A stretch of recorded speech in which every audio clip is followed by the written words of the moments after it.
everybody. Thank you. Thank you. Thank you so much, everybody. It is absolutely wonderful to see you. I'm delighted that you're here. I'm honored that you're here. I'd like all of you in New York to please turn around and the camera to please pick up all your waving to all those people on live stream who are not here but are with us. I mentioned last week that when I travel, I meet so many people who say, you know, that they're there too. And so it's great for us to remember. You know, the Course in Miracles says an idea grows stronger when it is shared. So the fact that so many like-minded people are sharing certain ideas right now, it's very powerful for this country and for this planet. All right, before we do anything else, please introduce yourselves to the people who are around you, to your right and to your left and in front of you and behind you.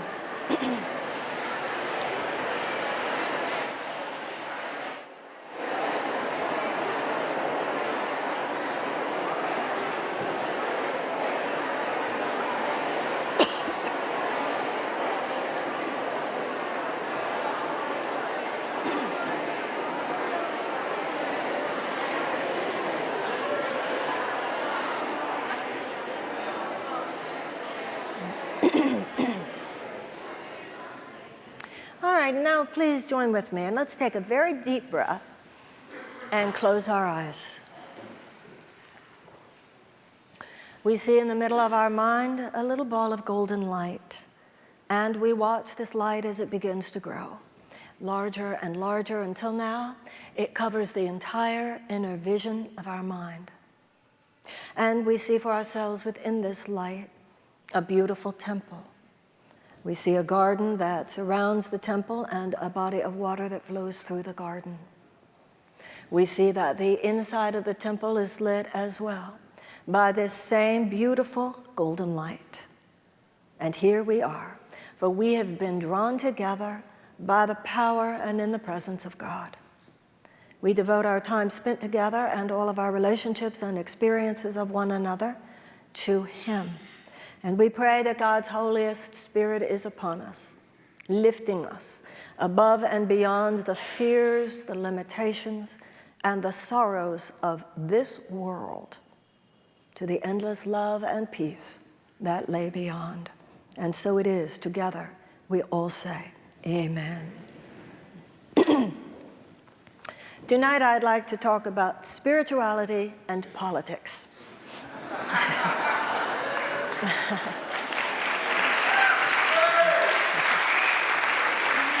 I know it's nothing you've been thinking about. And remember, we look first at our filter. That's what we do here.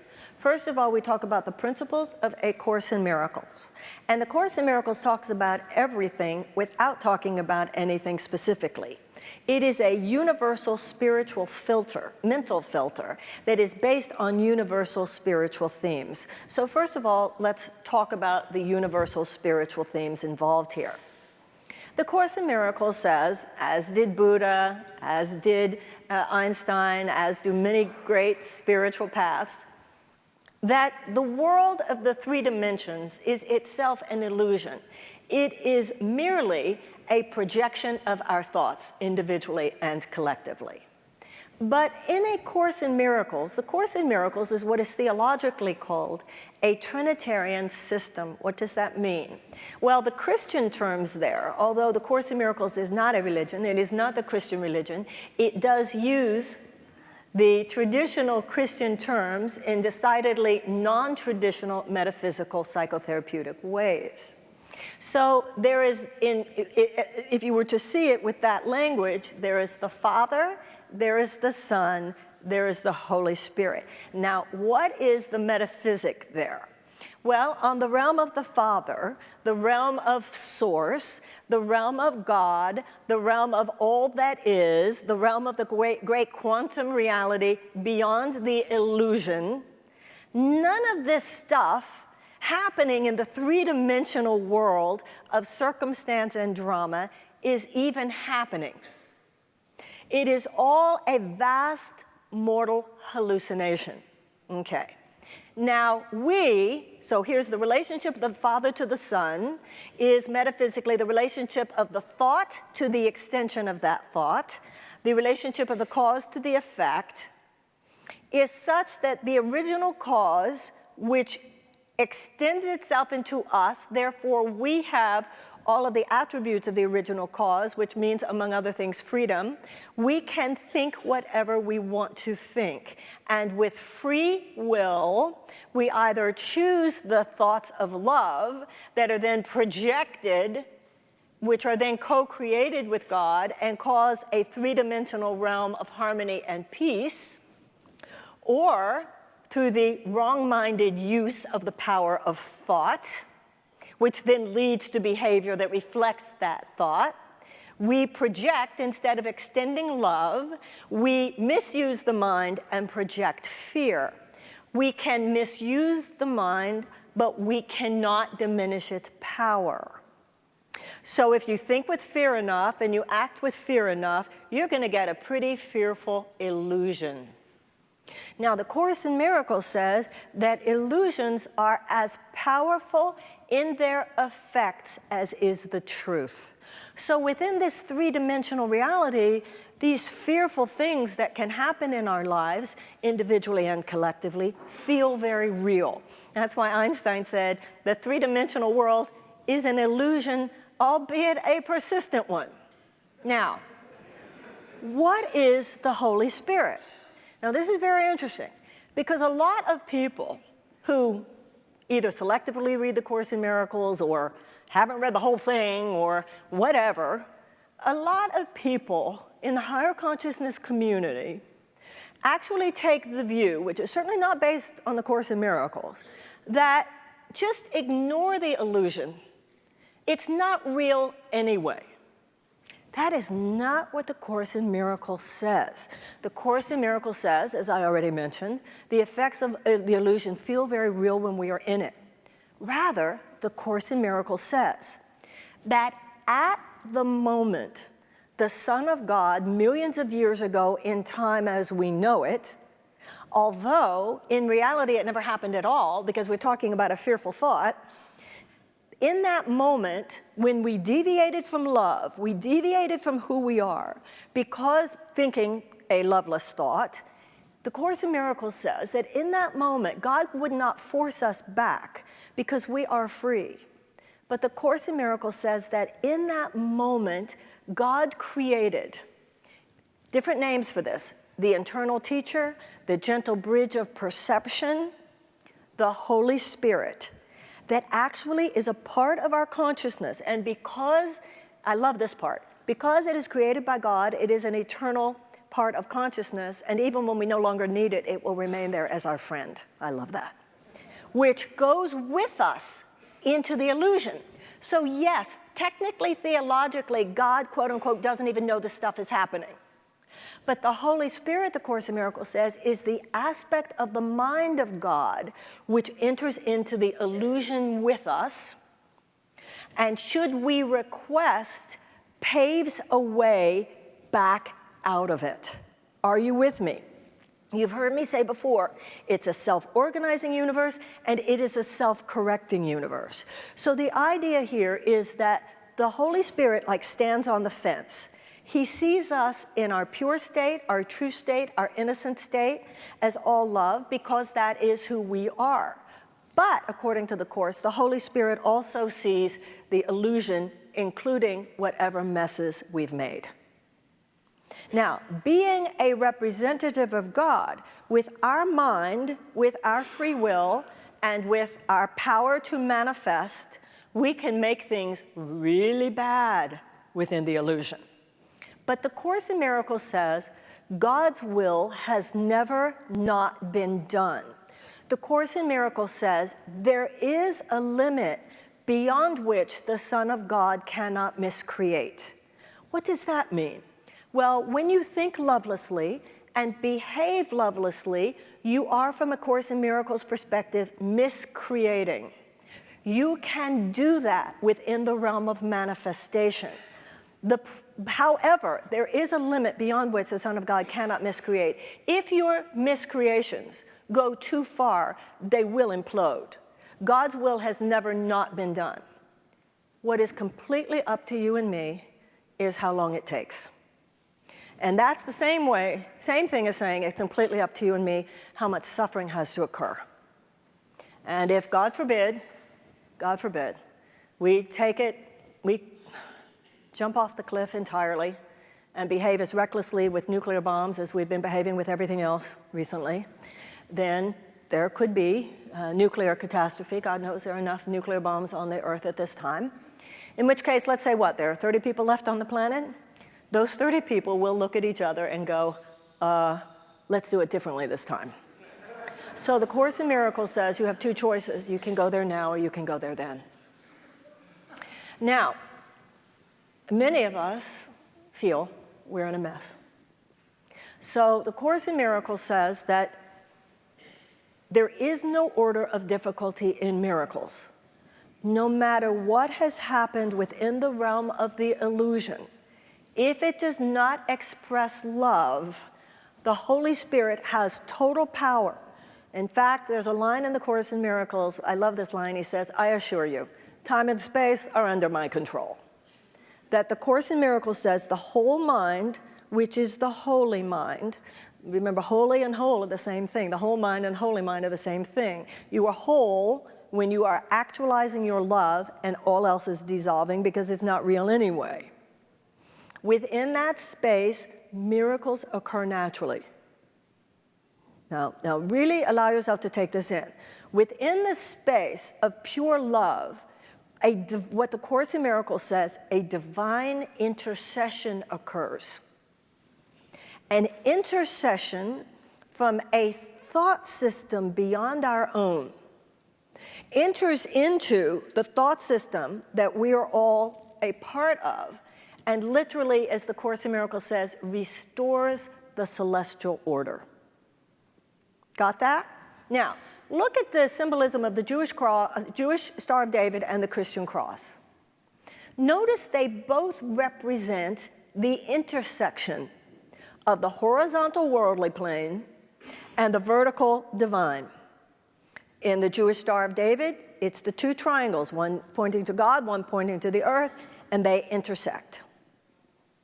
In the Christian cross, you've got the horizontal line, but notice the bigger line is the line between God and man, okay? Now notice it's not, the symbol of Judaism is not this next to this. The symbolism of Christianity is not this next to this. The symbol of Judaism is the two intersecting. The symbol of Christianity is the two intersecting. And you can look at the yin and yang symbol. There's so many symbols throughout all the great religious and the spiritual systems of the world.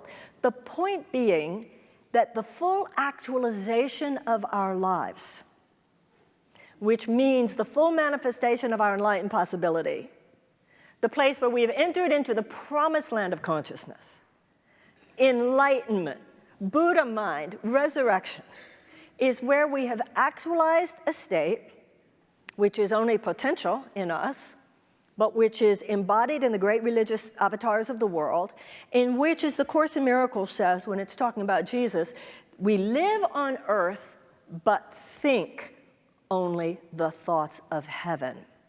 That's why when the Jew wears a Star of David over your heart, when the Christian wears the cross over your heart, this is where you are dedicating your life. May I be the intersection. Now, the thoughts of heaven, the Course in Miracles says, heaven is neither a condition nor a place. It is an awareness of our oneness.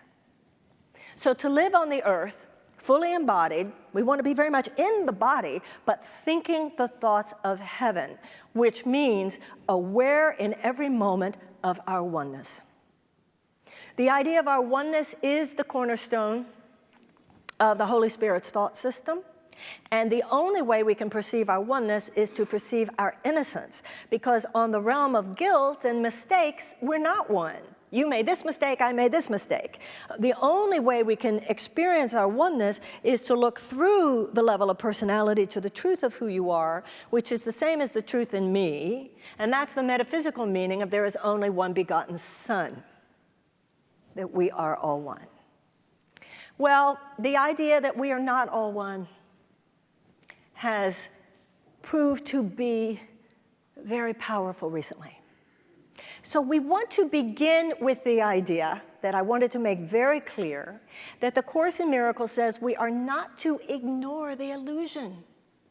We are here to transform the illusion. We are here to stand within the realm of illusion, but to ask the Holy Spirit. Now, the Holy Spirit would be violating our free will if it forced us to think or do anything.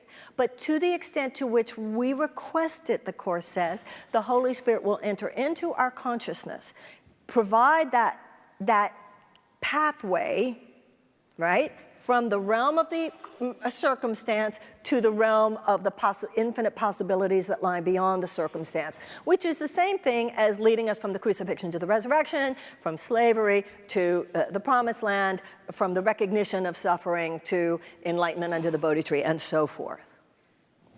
Now, this idea that we are to ignore the illusion is denial.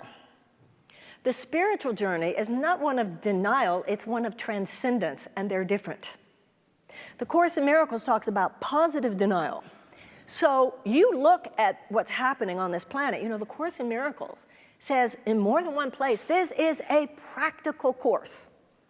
But the Course in Miracles, the practicality of the Course in Miracles, does not come from our watering down the deep spiritual metaphysic. It comes from our deeply practicing the serious metaphysic. Because when you do, when you allow yourself to take seriously that in the presence of love, miracles occur naturally, that through the grace of God within me, there is nothing that I cannot do, that there is no order of difficulty in miracles, that love is more powerful than fear.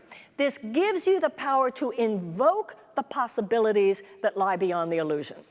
That's why so many of the great social justice movements in the United States were found from religious principle. The abolitionist movement from the Quakers. So many of the suffragette leaders, Quakers, Dr. Martin Luther King, the Christian Leadership Conference. The idea that you not only do not look away from the suffering, as the Course in Miracles says, look at the crucifixion, but do not dwell on it. So you practice positive denial. You do not look away from what's wrong, but you look through what's wrong, knowing it's only an illusion, and knowing that as when God said to Moses, your rod, put your rod over the water, and we talk about this every week. Your rod is your focused thought, your disciplined thought, your thought that goes straight from the ground up to heaven. Right? When your mind is aligned with the power of truth, this gives you the power to part the waters. It gives you power over the realms of time and space. It gives you the power that Jesus had when he said about Lazarus, he is not dead, he's only sleeping. And remember, in the fairy tales, this is marvelous in the fairy tales, how whenever the wicked stepmother, which is the ego-mind, wants to kill Snow White or kill Sleeping Beauty, she can never kill her. She can only put her to sleep. She can only put a spell on her, and that's you and me. You cannot kill the Christ, the light, the Shekinah, the Buddha mind. You can't kill the essence of who we are, but we have been put to sleep. And in our sleep, which is the illusion of this world, nightmares have come. And we have great power of manifestation, and within this realm of the sleep state, we have taken ourselves to a very interesting point. Now, just as with individuals, there is the law of cause and effect. Whatever you do comes back. Whatever you do will then be projected on the screen of your experience. That is true of groups as well, collective as well. And that's what politics is.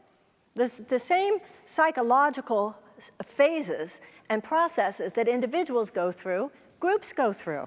It's the same thing. So the idea of politics not being spiritual, you know, when Gandhi was asked about religion, and of course there they weren't talking in a country with the separation of church and state, which is an entirely different issue. That just has to do with the functioning of government. Gandhi said anybody who thinks that religion doesn't have anything to do with politics doesn't understand either one. Because if you just think religion's over here and politics is over here, you think this is over here and that's over there. This is over here and this is over here. Rather, we are to be the state, we are to live on the earth, think the thoughts of heaven in order to bring forth the Garden of Eden here on this earth. So we had a presidential election. Now, first thing first group I want to talk to is those of you who voted for Trump. And that certainly means those of you on the live stream as well. I do not think that the majority of people that voted for Trump are racist or misogynistic or anti-Semitic or xenophobic or any of those things. The people I know who vote for Trump, they simply think, oh, you know, don't worry about that. That's just something he'll stop doing. But I would like to say to those of you who voted for Trump that in addition to congratulations, and I mean that. I mean, there was an election and they won. I hope that you can respect the fact that to many of us, we are concerned. We are deeply concerned. And we are deeply concerned because when you are dealing with any level of power, and politics has profound power of manifestation, and the presidency has greater power of manifestation than probably any job in this world. Words have great power. And so, for those of you who voted for Trump, please understand, for those of us who are so concerned at this time, we're not afraid that Trump himself is going to pick up a gun or do something terrible to a black person or a Muslim person or a Jew or a woman or anything like that. But when you legitimize ideas in the public field, in the public sphere, you are harnessing some of the dark shadows that lurk within us all and lurk within this country. And so from a Course in Miracles perspective, you know, if you supported Trump and all of that, then as I said, congratulations, you won this election. And like I said, I hope that you can understand that the rest of us need to talk. And I hope that you can, in understanding what our conversation is, hopefully try to understand us more, just as by realizing that if you're even watching this right now, if you would be attracted to a Course in Miracles lecture, I'm not assuming that you're any of those horrible things, but I hope that you will come perhaps to understand more why we are concerned. And for those of us who are concerned, this is the deal. In democracy, which is the most powerful system that we've come up with on this planet yet, to contain the possibility of self-actualization for the greatest number of people, within this system, there was an election. And Donald Trump won the election.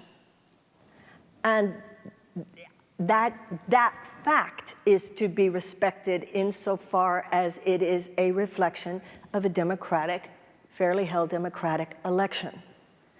So whatever you think about the Electoral College or whatever, if you want to be part of changing that, whatever, for the system that we have now, Donald Trump won the election. And we have lived just now through 8 years of a presidency where there were people who sought to delegitimize the president from the moment he was elected. And I'm not saying we should legitimize certain attitudes or normalize certain attitudes, but it is important that all of us, law alone cannot keep the world in order. The only thing that can keep the world in order is our hearts and our minds. Now, when somebody wins an election, and I want to speak to the higher consciousness community in general. Too many people in the higher consciousness community have, based on the things that I already said here tonight about, just ignore the illusion, have ignored politics.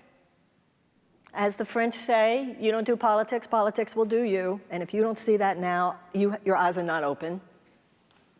Those of you who thought you were not voting and that was a protest vote, no. That was not a protest vote because you helped create this. Those of you who think it doesn't matter who wins, you just wait a few months. You just wait a few months. It makes a lot of difference. Those of you who are kind of anti-intellectual about it, that's another thing that we see too much in the higher consciousness community. God is smart. I always say about the Course in Miracles, it's God for smart people. If there is a God, he's at least as smart as you. So there's almost this anti-intellectual trend among too many people in the higher consciousness community. One of the first most important things you could do for your country right now is read a newspaper. You know, some people are saying about what's happening right now, just wait and see. Ladies and gentlemen, it's happening right now. Appointments are being made right now. And one of the things metaphysically to remember is that once certain trajectories are set, they're very hard to change. Now, let's talk about where this issue of what is true in the illusion meets the issue of what is true metaphysically. One of those dramas is going on in a big way right now in the United States. And it has to do with the fact that President-elect Trump has said that his two top aides in the White House are going to be Reince Priebus, who will be the chief of staff, and a man named Steve Bannon, who he wants to be chief strategist. So let's talk about this from this high enlightened American and spiritual place. Reince Priebus is a Republican. He has been head of the Republican Party. While he has no particular experience in running a government, he has run the Republican Party. He's not a crazy man. He's a very serious Republican, but hey, they won. You can't expect different. If a Republican wins and a Republican has a Republican Senate and a Republican House, then hey, he gets to appoint. And Reince Priebus is someone within mainstream. So we might not agree with his politics. I don't, but Donald Trump absolutely has every right to appoint Reince Priebus the chief of staff. Hey, the Republicans won. Steve Bannon is something else. And once again, those of you who supported Trump, I hope you can hear this. You know, I wrote an article that was on Huffington Post. People said, oh, you're spewing hate, you're spewing fear-mongering, you're name-calling. When someone has said, who now the president-elect wants to put into the Oval Office as chief strategist, and has said about a lawmaker, he's a renegade Jew, has written, what would you rather your child have, feminism or cancer? Who has said women on birth control are unattractive and crazy, and who has called Gabby Giffords the gun control movement's human shield. Let's be very clear. It is our right, and I believe it is our responsibility, I believe it is our moral duty to say, stop right there.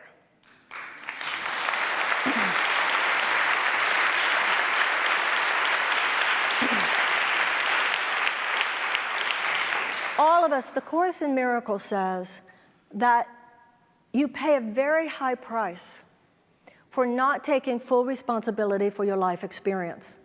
And that price that you pay is that you cannot change it. So as Course in Miracles students, when something, quote unquote, goes wrong, something that we didn't like happens, our training as Course in Miracles students is not to point at what they did wrong or what they did wrong, but to ask what we did wrong, or as the Course in Miracles would say, wrong-minded. And that not only has to do with our own individual behavior, but also the collective behavior of people that we consider our side of the aisle, our general, maybe if you're a progressive, what progressives have done, what the Democratic Party has done, and so forth. So if we go very, very deep into this, a perfect storm has occurred here. But ladies and gentlemen, it did not come from nowhere. We have not been serious about our democracy. You know, I wrote a book called Healing the Soul of America. This book came out in 1998. And the reason I recommend this book, if you look at at the facts of what is occurring, the book is dated because it was in 1998. But everything we're going through now, I talk about in this book, or I say in this book, is about to happen. Because from a metaphysical perspective, if you look, we are trained, the metaphysician's eye, the miracle worker's eye is trained to look at the level of cause. And you don't even wait till the effect shows up. You're looking at the level of cause. I could tell you back in 1998, multinational corporations are taking over. I could tell you in 1998, ooh, there's too big a gap, this income inequality thing, ooh. Already in the late 90s, you could see we're taking all the major resources of the country, putting them in the hands of a few. Everybody's saying things are good, but not if you're in certain neighborhoods, not if you're in certain parts of the world. So even though some of the facts in this book are dated, I hope that if you were interested in what I'm about to say, that you will look in this book, and I'll tell you why. Because we don't have to look any further than the first principles of the United States to know how to heal this. You have Gandhi, you have Dr. King, who went to India to study the principles of nonviolence and apply them to civil rights movement in the 1960s. We have the teachings of Gandhi, which I talk about in here. We have the teachings of King. We have the first principles of the United States of America. And we have what is going on right now, which is a great awakening. And I hope that those of you who voted for Trump are as concerned as we are about the things that we are concerned about. I don't think that you're not concerned about those things. You're just not panicked about those things. And I hope that you will join with us in being watchdogs, as we would have been if Hillary Clinton had won. Those of us who are progressive, if Hillary Clinton had won, wouldn't have said, okay, well, we don't need to look anymore. We must always be vigilant. And I was reading an article in the newspaper, I think it was a Tom Friedman article, where he said he was speaking about a Somali immigrant who made a comment to him that I thought was so profound. She said, Americans treat their political system like it's a football. You kick it around like it's a football, when really it's a Fabergé egg. We have taken this for granted. Who among us cannot say that we just kind of took all that for granted because we thought that there was a firewall? But what has happened in this country is very akin to what happened that night. Firewalls that were supposed to hold did not hold. So any of you who think somebody's going to fix it, if things are going to be quote unquote fixed now, it will be because of you and me. And so at this point, the issue from A Course in Miracles perspective is this. God cannot do for us. This is not a line from the Course in Miracles, but my friend Mary Morrissey has always told me this, and I love this one. She says, God cannot do for us what he cannot do through us. The Course in Miracles says the moment a problem occurs, God has the solution. So to whatever extent you believe that our democracy is imperiled, and for those of you who vote for Trump, you might not agree with that. I respect that you don't agree with that, but I hope you can respect that some of us do, many of us do, and so we have to process this. So for those of us who do feel that something is happening today, which, you know, President Eisenhower said that the American mind at its best is both liberal and conservative. And I think that's true. I'm definitely in my own politics left of center, but some of the most intelligent conversations that I have and the things I learn the most from are from people who are conservatives. I mean, there is a dance there. There's an intelligent dance there. And not everyone will agree with me, but I'm going to say it because it is my truth, and I don't see how anybody can hold back their truth at this point.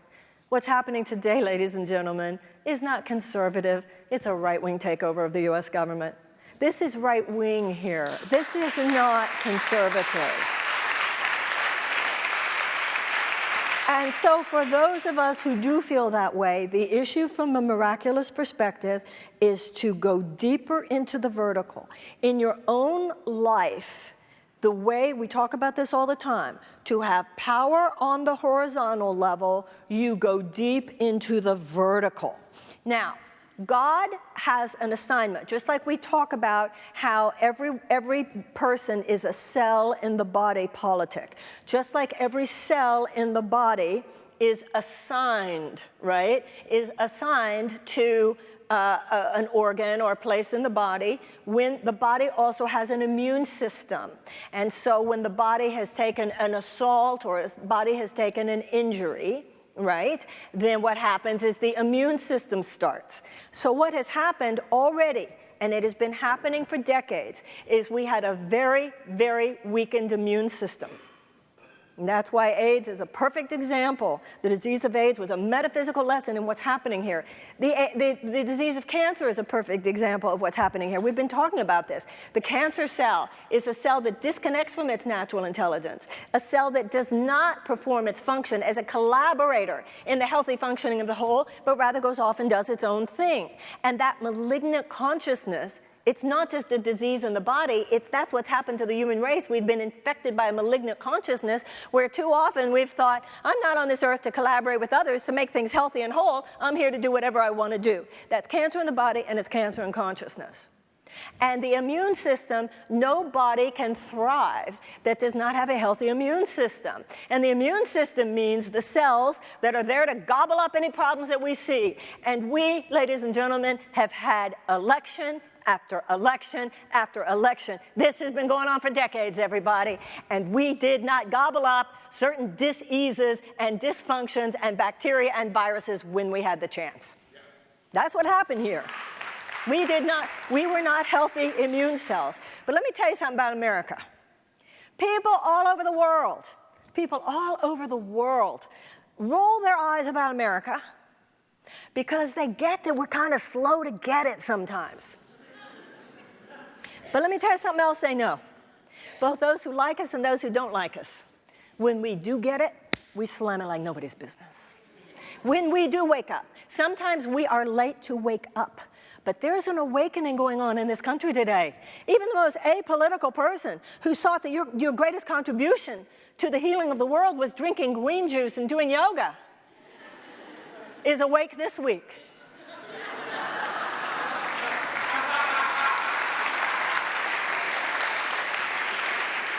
And people are looking around going, well, what do we do? What do we do? What do we do? This is what the Course in Miracles says. Every cell in the body, including immune cells, are guided by their own natural intelligence. The more deeply you meditate, the more deeply you pray, the more deeply you do your work. And once again, let's talk about President-elect Trump. He is the democratically elected President of the United States. He does have absolutely the right. If you look at someone like Reince Priebus, this is what happens with elections. Elections have consequences. And we are having to hold a juxtaposition between respecting that and being absolutely alert, as it is our right to do as Americans in a country where there is free speech. We didn't elect a king. This is the democratically elected president. And in the Constitution of the United States, a power is not placed in the hands of a king. It is placed in the hands of people. And that's why in this book, when I talk about the different, what are the first principles of the United States? Too many Americans do not remember our civics class. Too many Americans do not take civics, even with some of the awful propaganda with which this campaign was conducted. You know, it's a basic principle of the American justice system. You are innocent until proven guilty in America. And a woman who was never indicted, never prosecuted, and never convicted of a crime was called a criminal over and over and over again. The problem is that too many Americans bought that. The problem isn't just that someone would have the audacity to do that. The problem is that too many Americans didn't get, well, wait a minute. Well, actually, she hasn't been convicted of a crime. She's actually technically not one. And so this is the time to educate ourselves, whether it's my book or any book. There's more in the library than just self-help books. And there's more in the library than just spiritual books, right? And this is time for us, and I've been saying this for a long time. We have got to come out of our bubble.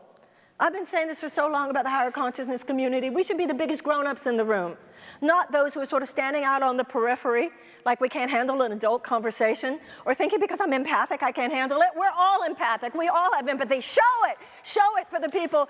Like somebody was saying the other day, a nice man was saying, well, he was a nice white man. He might be here, and was saying, I know even if Trump wins, he says, I will be fine. And I said, with all due respect, sir, you're not the one we're worried about.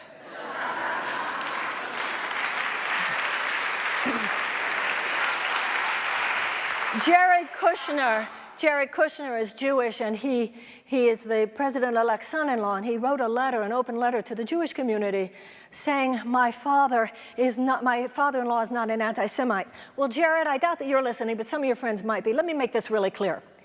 We're not worried he's going to mess with Dr. Oz or Kareem Abdul-Jabbar. We're not worried that he's going to mess with Tyler Perry or Oprah, and we're not worried he's going to mess with the Jews of Palm Beach. That's not the point. The point is that there are more to America than those who have happened to get really lucky, or even those who have worked really hard. And so even though it is true, you know, people tell me that they know the president-elect, when he met with Obama the other day, I thought he was lovely at that meeting. When he said he's going to meet with the president again, I was thinking, please do. When he was saying, I want to call the president for counsel, I thought, please do. Then that night, tweeting that protesters were very unfair. If you think protesters are very unfair, how are you going to deal with the head of North Korea or ISIL? The next morning, actually attacking the New York Times. Let me tell you something. If anything is disturbed in you about the fact that the president-elect of the United States of America is tweeting an attack on the American press, please subscribe to a newspaper. Not only subscribe to a newspaper, read it. You know, one of the principles of nonviolence is you must educate yourself. And too many people in the higher consciousness community have the right gut, have the right instincts, but you don't have the facts. And as I've said here before, there was this study, a fascinating study. If a woman is, the only way a woman will speak her truth, for the most part, is if she feels 80% sure of her facts. A man, in order to feel confident to speak his truth, needs to feel confident of 20% of his facts. So I'd like to say to all the women who are responding here, for the most part, your instincts are probably absolutely correct. Your instincts, you know, it's all this business about America's got to be run like a business. America's got to be run like a business. America's not a business. America's is a place where we put everybody first. If you're a citizen of this country, you are a shareholder. You might not have economic leverage, and children do not have economic leverage. Women know this. In any advanced mammalian species that survives and thrives, one common anthropological characteristic of that species is the fierce behavior of the adult female of that species when she senses a threat to her cubs. You know what? It's worse than somebody grabbing us. It's what they're doing to our children. You have 12,000 children a day who starve on this planet, and 1 in 4 American children who go to bed every night called what's called food insecurity. They call it food insecurity rather than hungry because a lot of these obese kids are actually, they have malnutrition. They just keep eating so much because they're not being nourished. And when you start doing what this transition team is already doing, ladies and gentlemen, if you're planning tax policies and so forth that give these tax cuts and take all the wealth to the very, very top and then growing the economy, that means you're squeezing it from those who are not part of that. When you have a transition team where the head of the whole thing is someone who is a mouthpiece for the oil industry, a campaign that is already dedicated to the dismantling of the Environmental Protection Agency, and a president-elect who sees the whole idea of climate change as a hoax promulgated by the Chinese. You know, I'll tell you something, even me right here, right now, I've been so excoriated on Facebook already. I've been so excoriated on Twitter. How dare I stay in my box and so forth. Well, let me tell you something, ladies and gentlemen. I feel, and I hope you do too, if it makes us unpopular to say right now, nope, not going to happen. Not on my watch. I hope all of us join. And if it means we make a few less dollars, if it means we're not so popular, and it means we're not so approved of, and particularly as women, if it means they throw some tomatoes at you, so what? Be lucky you're not in Aleppo. Be lucky you're not in Afghanistan. Right. We got to show what we're made of.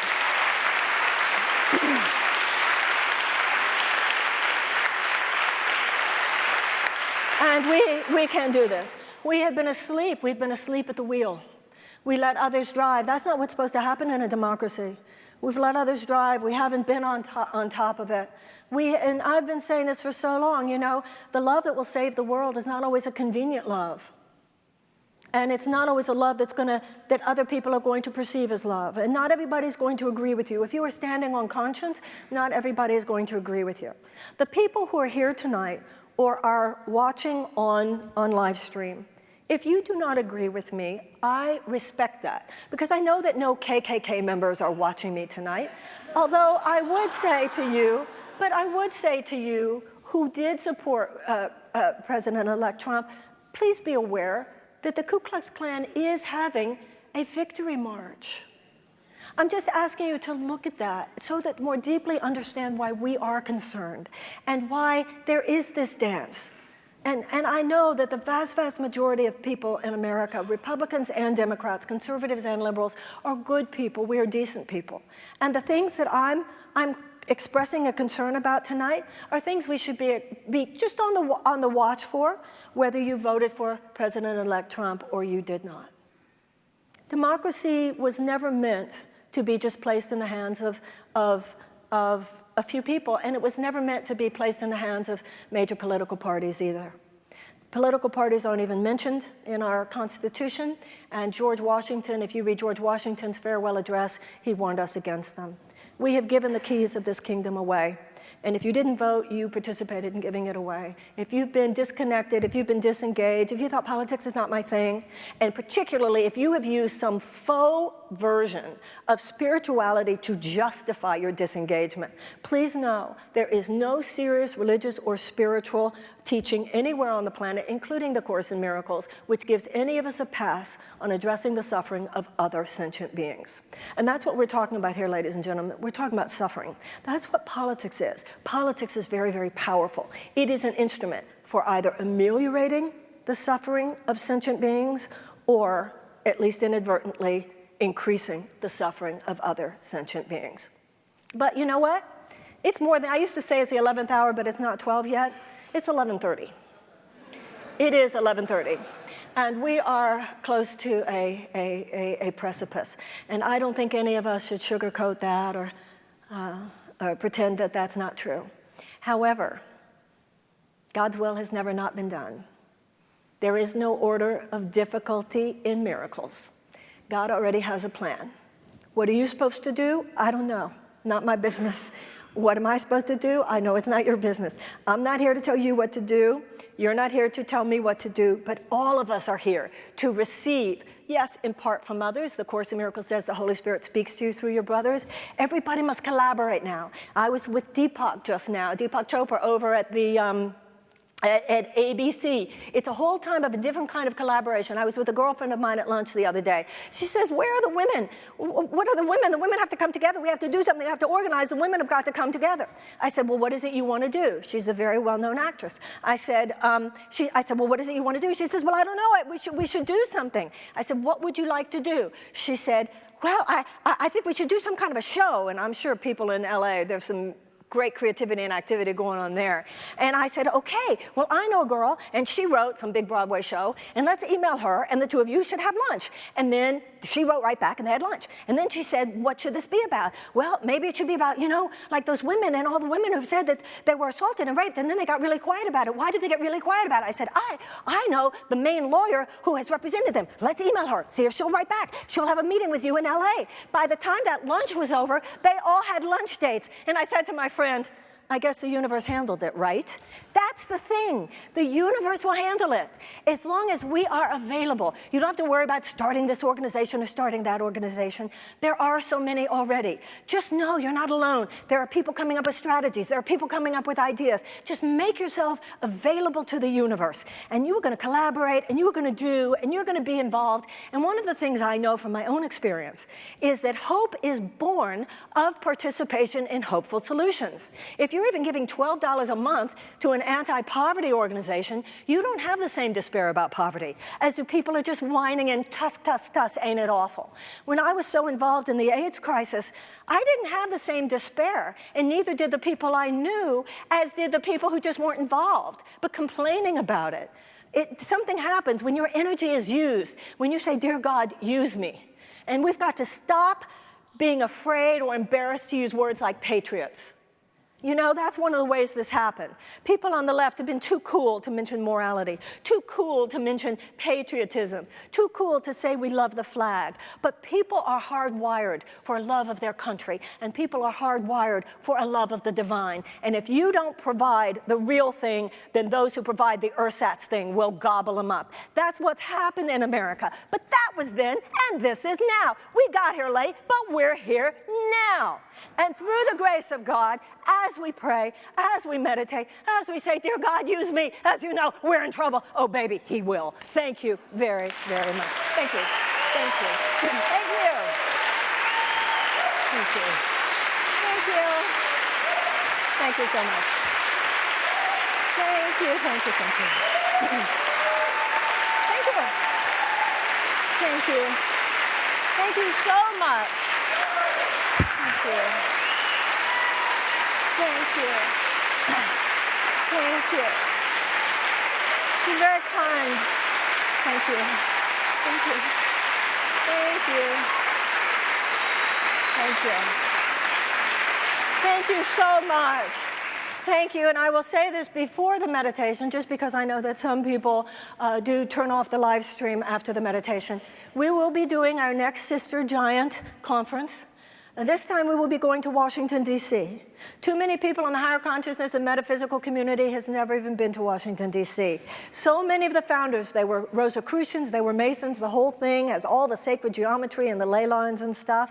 We need a great new forging. We need a spiritual left. Just as there's a religious right, we need a spiritual progressivism. Many people who are progressive thinkers spiritually are also progressive thinkers politically. If that marriage and forging and harnessing the power of love as a broad-scale social force. For those of us who feel, as Martin Luther King said about Gandhi, that he was the first person to take the love ethic of Jesus, to Martin Luther King it was the love ethic of Jesus. To Gandhi it wasn't the love ethic of Jesus any more than any other great religious or spiritual system. And he lifted it above mere personal interaction and turned it into a broad-scale social force for good. That is what Gandhi talked about. That is what Martin Luther King talked about, that love can heal our political and social and economic relationships just as it can heal our individual personal relationships. And as Gandhi said, as Martin Luther King said, your life begins to end on the days you stop talking about things that really matter. We need to talk about things that really matter. We will be in Washington, D.C. with some of the great leading voices in spirituality and politics, February 2nd through 4th in Washington, D.C. You can go to sistergiant.com tonight. I haven't signed the contract for the hotel, so I can't tell you exactly where we're going to be. So for that reason, we don't have the registration page set up. But if you will go to sistergiant.com and you will give us your email, then we will send you the information when we have it, and you'll see if it's something you want to do. That will be 2 weeks after the inauguration, and well, your heart will tell you whether or not you feel moved to be there. All right? Let's pray.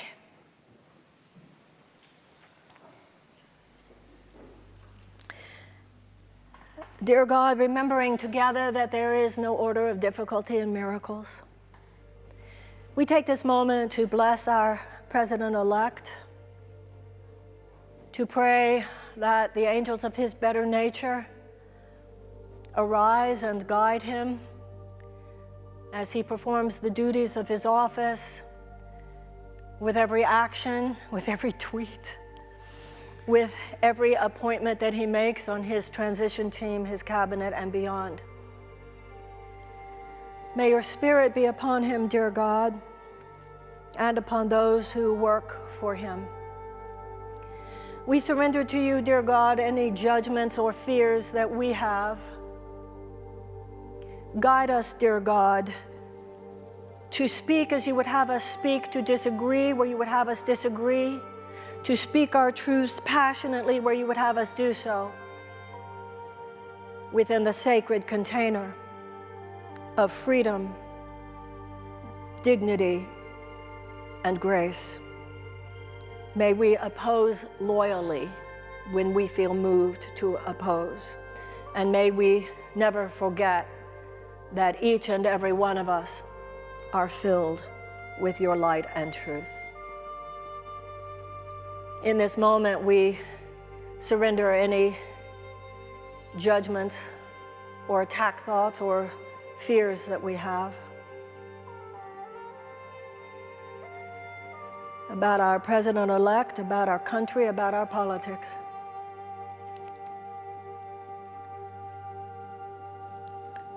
And we surrender ourselves to you, dear God, and may we be used as your vessels. May the angels lift high our president-elect.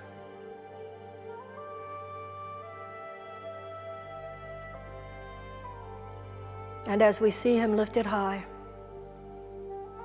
and as we find that place in ourselves where we can see the light and bow before the light in all of us, including him,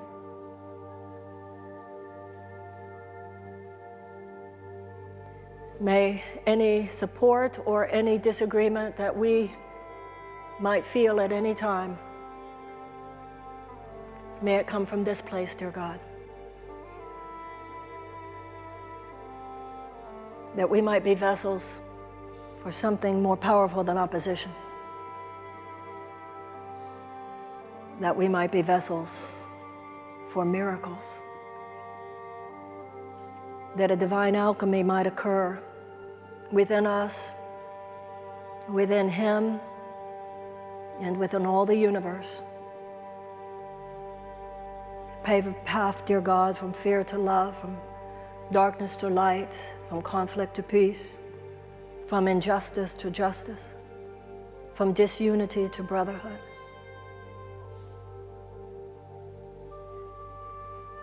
More deeply probably than any of us have ever said this, dear God, please bless America. May a great light come from all this. May a great awakening come from all this. Help us to understand those who do not agree with us and to join hands with those who do. Together, may we all join hands at last. And however rocky the road is by which we get to that moment, let us be the people that you would have us be and do what you would have us do. That through us, in whatever way you dictate, our lives are used to help heal the world.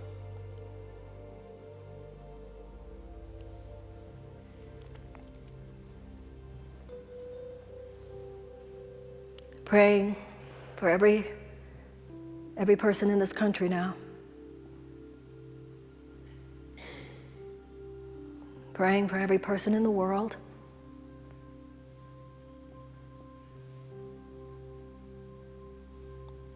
Praying for every animal. And praying for the earth itself. We place in the hands of God every problem, every burden, and every fear. And rejoice in the miracles to come.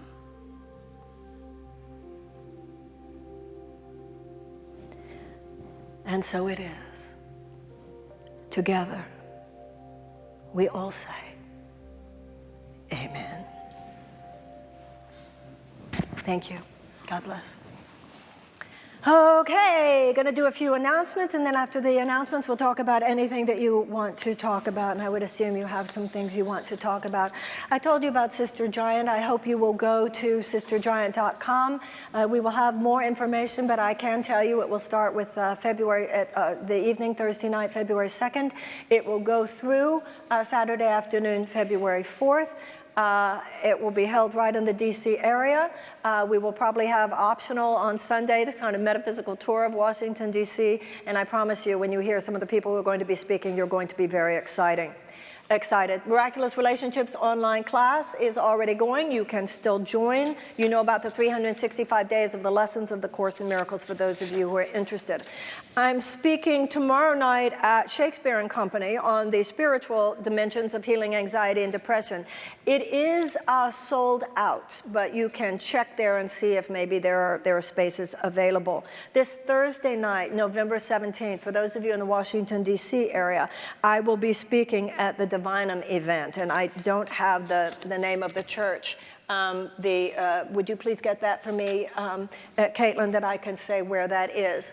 But it's this Thursday night, and Caitlin's going to bring that up to me, what the address is.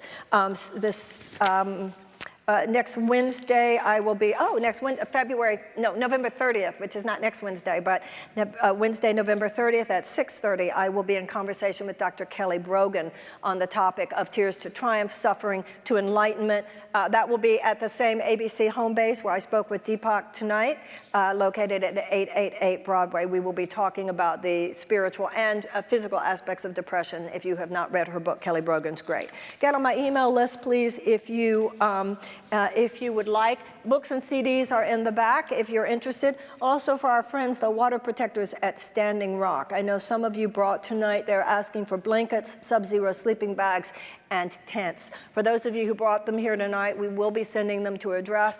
For those of you who do feel moved to support that effort, if you bring here blankets, sub-zero sleeping bags, and tents, then I will absolutely, we will send them. Caitlin, do you have that address, honey, please? Can you bring that to me? You don't have to write it down, honey. Just bring me your phone or whatever. I can read it. It's this Thursday night at Foundry United Methodist Church. For those of you who are in Washington, 1500 16th Street at Foundry United Methodist Church. Thank you very much. And also you can go to Marianne.com for that information. Okay, I think I have some live stream questions, but I think I want to go right down there with the energy in the room tonight. So ask whatever you want to ask, and I will, to the best of my ability, reflect on it from a metaphysical perspective. Yes, ma'am, that lady right there. I'm wondering if anybody here, and if you, Marianne, have been thinking about the possibility of faithless electors. Of what? Of what? Faithless electors, people in the Electoral College that vote against their state. There's already one in Texas who's pledged not to vote for Trump. Yeah, that's certainly a conversation that's at hand. I didn't hear the first part of what you said. Did you say what people think about it, or what did you say showing about a Facebook page? What do you think about it, and what does everybody here think about the idea of faithless electors? Well, as you know, we have everybody's very aware of the issue. Is there anybody not aware of the issue? Okay, everybody is, and I think all of us just have to make our own decision for yourself. I know a friend had emailed me tonight, and what do you think? And I threw it back at her. I don't know. What do you think? You know, the issue of the Electoral College, you can see both sides. If we didn't have the Electoral College, then politicians would only go to the states where there's a higher population. So you can see where the founders didn't want that to happen. I know everybody, you just have to go into your own heart about this. The effort that the lady is talking about does have to do with the fact that for the second time, this happened with Al Gore. Al Gore won the popular vote. And Hillary Clinton is on her way to possibly winning the popular vote by up to 2 million votes. So some people are saying that an effort now should be directed towards asking electors, because remember, it's the Electoral College who will actually decide this. There are efforts out there and petitions out there, you can easily find them online, to get the electors to hopefully change their mind in order to elect as president the person who reflects the popular vote. Each of us has to look in our own inside. You know what I think, and to be honest, I'm still in the question on that one myself. It wouldn't matter though where I was. This is about where you are. You know, this is about a time to be thinking what you think. That's how we got into this mess. Too many of us just said, well, that's what he thinks, or that's what she thinks, or, you know, it's what do you think? But I think we do owe it to our country to be aware of what the issue is. I'm glad it was brought up. It's an important issue. And then you do as you feel moved to do or not do. Does that make sense? Okay, thank you. Okay, who's next? Yes, ma'am, that lady over there.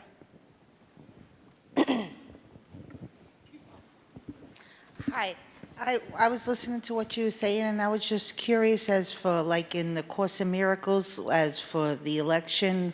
I mean, I'm not a Trump supporter, but he won. He did. The universe, that maybe the universe wanted him to win. Maybe it's supposed to do something different for all of us, to wake us to do something. I Well- mean, I don't know. If he doesn't make a mistake, it's made, Well, this is supposed to happen. The universe did not elect him, we did. We did.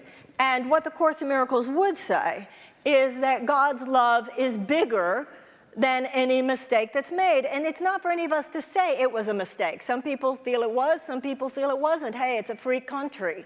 But the important part here is that no matter how far we swerve, even for those of us who do, some people feel, Marianne and all of us, calm down, this is going to be great. May they be correct. I hope so. I hope so. You know, who among us doesn't hope so? But if it isn't the way it goes, then the Course in Miracles definitely says, as I say here all the time, these are not the words in the Course, but the philosophy is what I say when it is a self-correcting universe. And, you know, I thought what he said at the White House was great.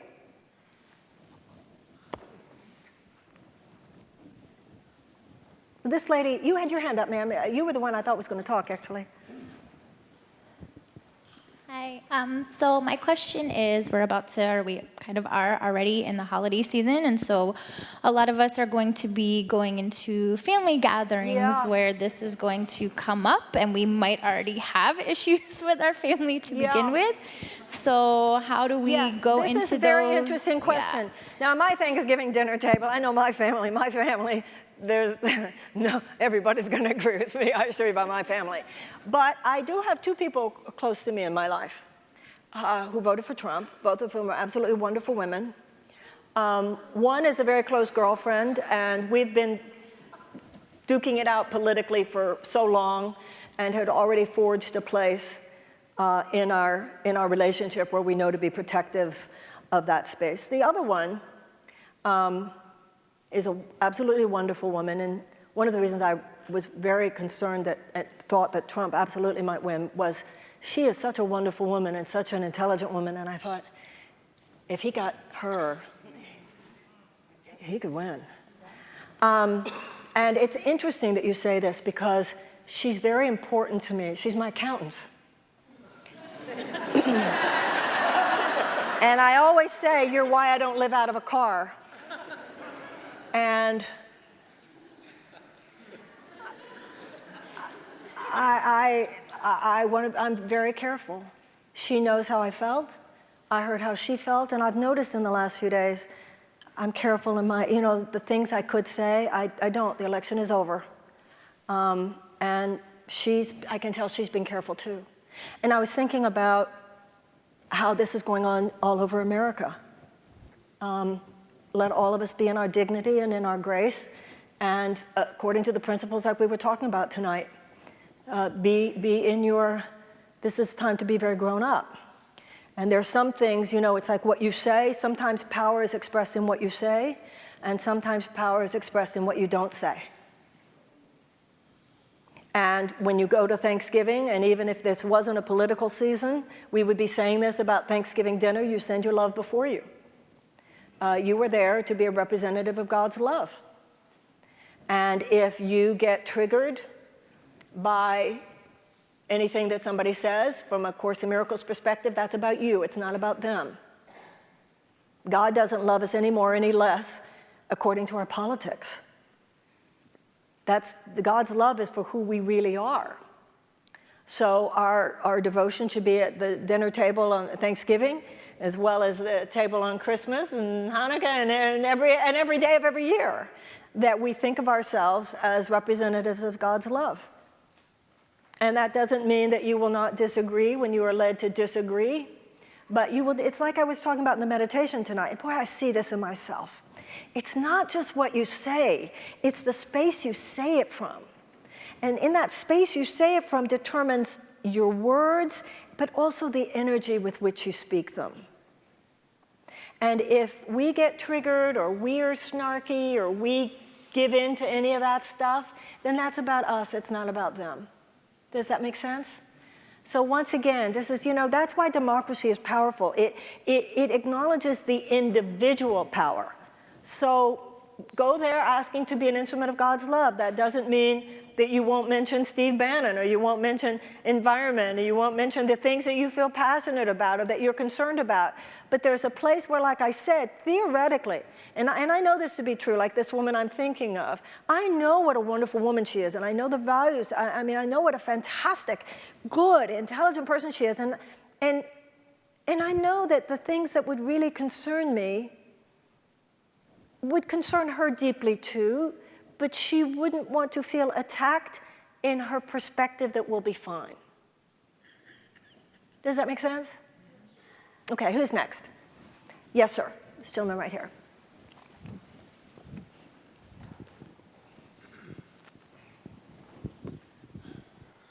Yeah.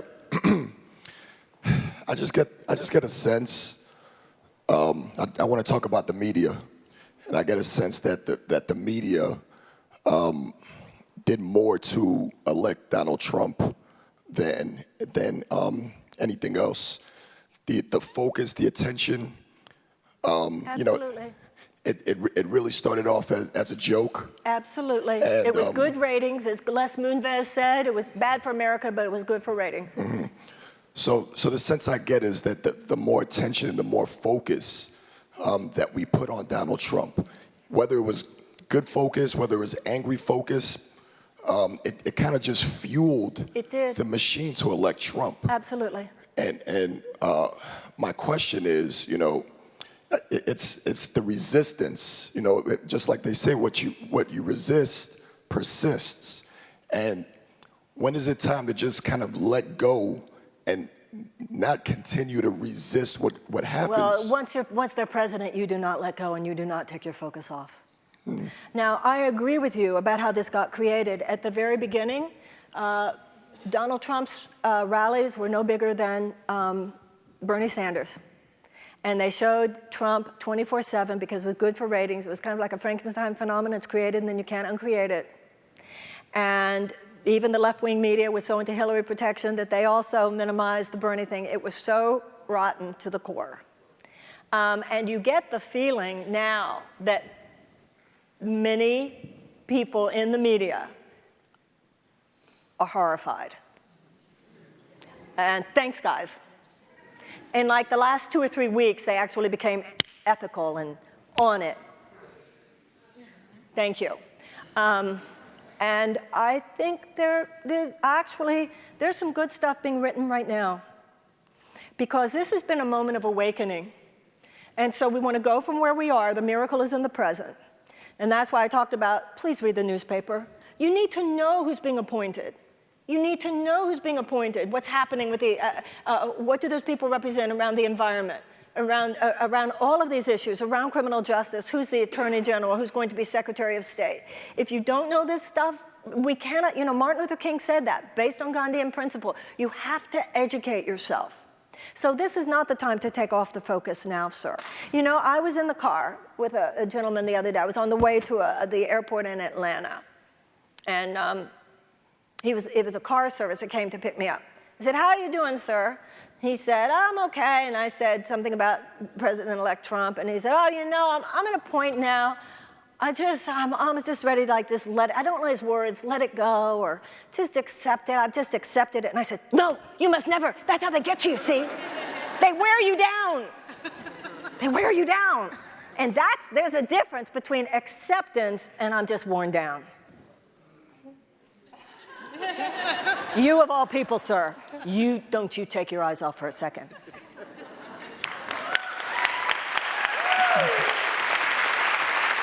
Yes, ma'am. It's really an honor to be here. I'm visiting from California, and I always watch live stream, and all of a sudden I realized I'm in New York City, I can go to this. So coming from California, where I have friends who voted for Jill Stein and who chose not to vote, any guidance on how, they said it's California, it's gonna be Hillary's state. And I feel like every vote counted and every vote said something.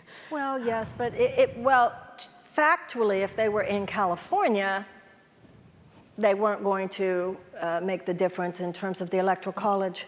In general, however, you know, when people would say to me about Jill Stein, I would say, you know, factor in everything at risk here. And they would say, if not now, when? I would say, 2018, that's when. And not voting absolutely is an abrogation of our responsibility. Anybody who thinks they were protesting or anything, as I said, like I said before, if you think it doesn't matter who wins, you know, cynicism is an excuse for not helping. Very few people in America voted for either major candidate with a complete yay! But adults voted based on what we, having factored everything in, thought was best. So, hey, it's free country. We don't all have to agree with each other. All we can do is state our opinion, and other people do what they do, and now he has won. Okay. Can I have a request for a prayer, which is Sure. a different question. So I have a business that I am extremely passionate about. It's devoted my last 13 years to this because it does good in the world. And now it also involves a product that's made in China. So I have gone into a little bit of a fear mode because President-elect, who I can't even say his name yet, has said in his campaign that he's going to have Congress pass a law that has a Chinese importation tax. Pass a law that what? Chinese importation tax. Yeah, the tariffs I couldn't exactly what Importation tax. Yeah, importation tax, yes. And it would put my business under. Okay. And I would really like some guidance on letting go of the fear and some prayer around that. So the good news is that you are addressing the issue in your mind. And it should, to be honest, it should not have taken this to make you think twice about making something made in China. This, you know, whether it's here on Tuesday nights or whenever we're talking, this is about living in the question. None of you are here because you think Marianne has the answer. That's not the tenor of this conversation. The tenor of the conversation is our living with the difficult questions. Now, in some way, you know, some of Donald Trump's stuff on trade was very similar to Bernie Sanders' stuff on trade. This question about trade, this is a very serious question, but it's a complicated question. And you, as a business owner, the good news is you're asking the question. And the reality is it's impossible right now to make consumer electronics in this company and make it affordable to consumers. I do understand what you're saying. I do understand what you're saying. You need to go deep into your heart. There are listen, that's not this is where the high-minded, you know when I said before, the high-minded conservative and the high-minded liberal? The high-minded conservative, when it comes to issues of the market and trade and stuff, at our best, we are the dance between the high-minded liberal and the high-minded conservative viewpoints. So this is something for you to read about. This is something for you to research. This is something for you to read the thinkers about. You can find some very smart people on both sides of this issue. And you can find very high-minded ideas on both sides of the issue. And then as you pray and you become intellectually astute around it, then you will have the right, like you're saying. And by the way, the president doesn't, quote unquote, pass a law. Congress will pass a law. In this case, however, they're both Republican. But remember, the Republican Party that is not the standard Republican view. Donald Trump's view on trade is not the standard Republican view. So it's going to be very interesting. So all I'm saying to you, ma'am, is get in there, get involved. See what is true for you in your circumstances, in your beliefs, and just get in there. That's all we have to do, get in there, whatever that means for you. Does that make sense? Yes, thank you. Yes.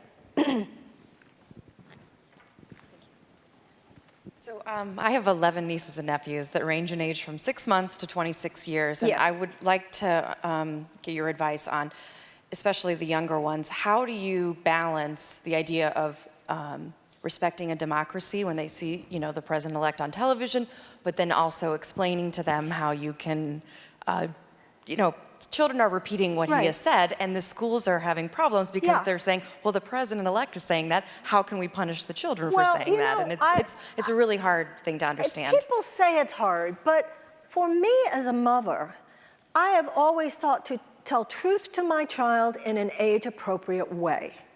Now, I was kind of a conservative mother in the sense that until a certain age, kids are learning, in my mind, kids are learning too many terrible things too early.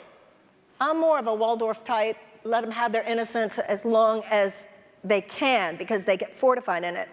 Once it was time to talk to my daughter, I talked to her as I saw the truth in an age-appropriate way. And she's 26 now, so, you know, she coaches me as much as I coach her.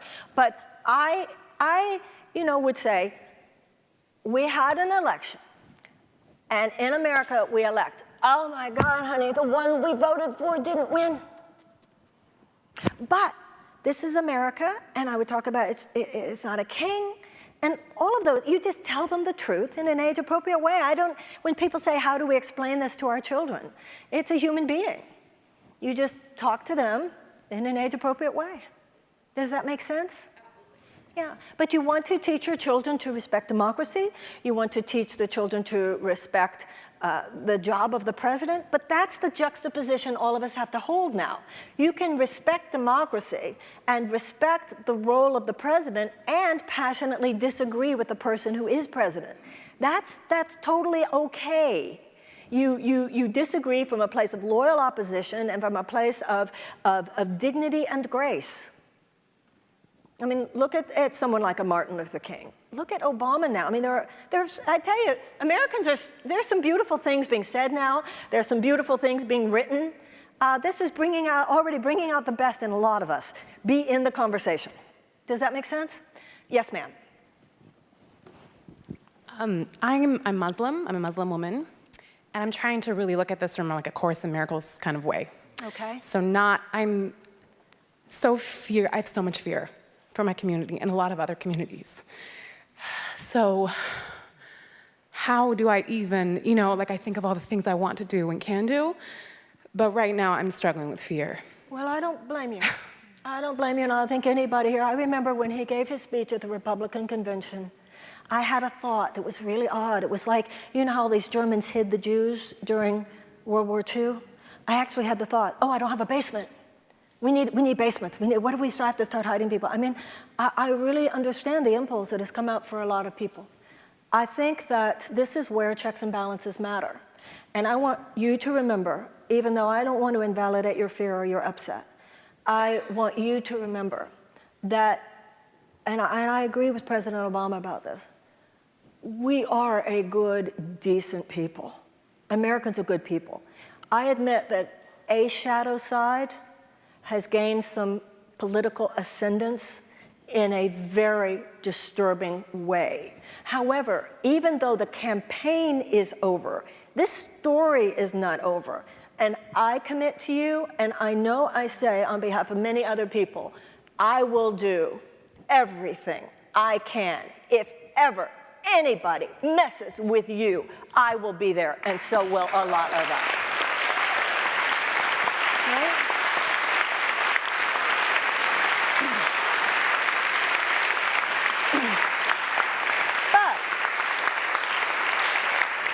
But let's be very clear here.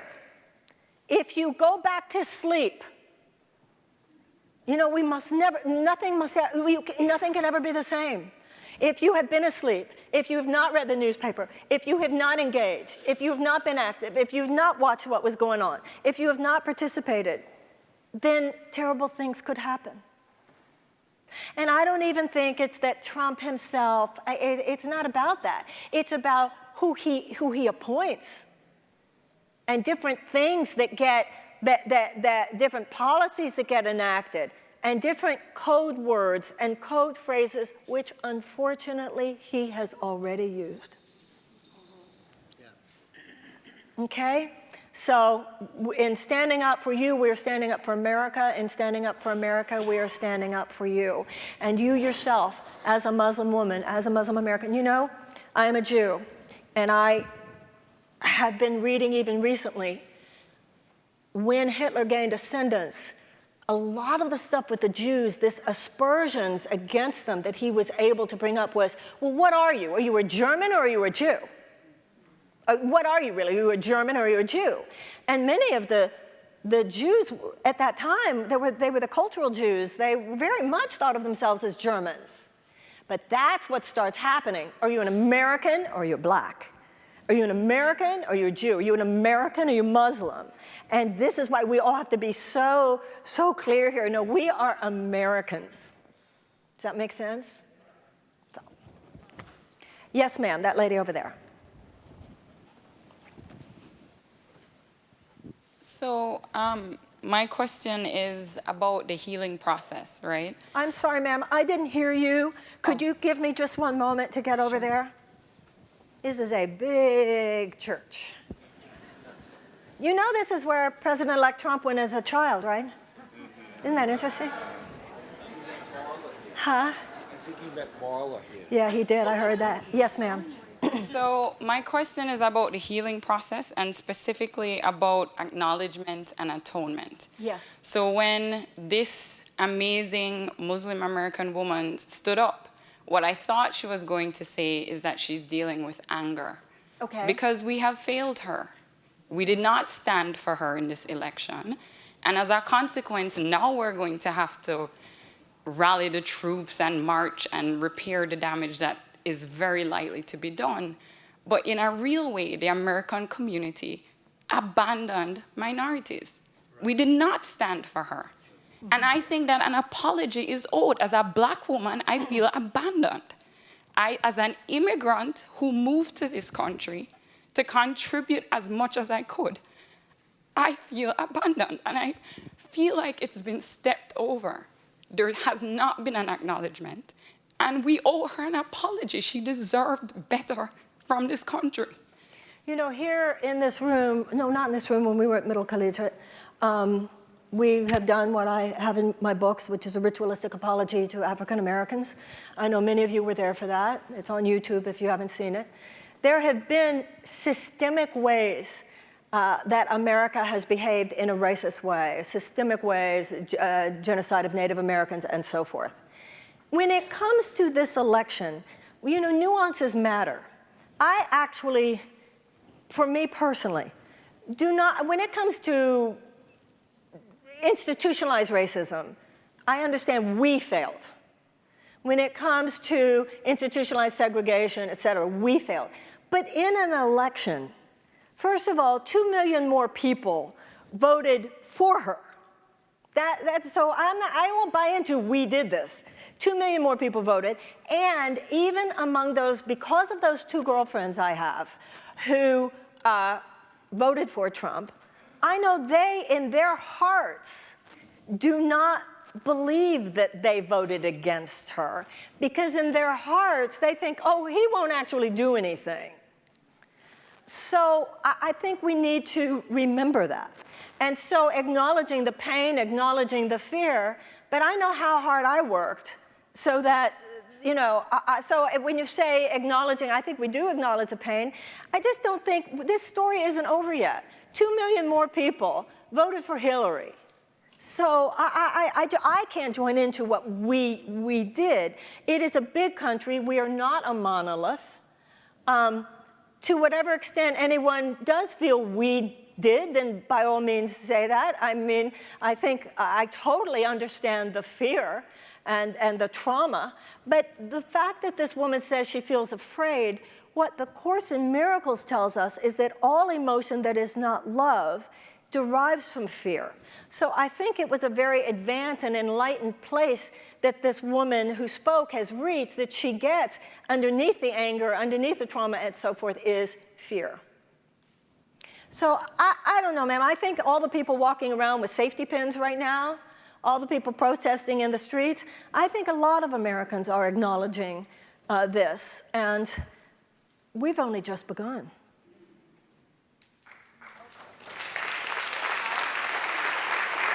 So I do want to acknowledge what you said, and I get it that this was not, as you said, it's a democracy, and their rules, and Yeah. it was a process. Part of what I'm standing for is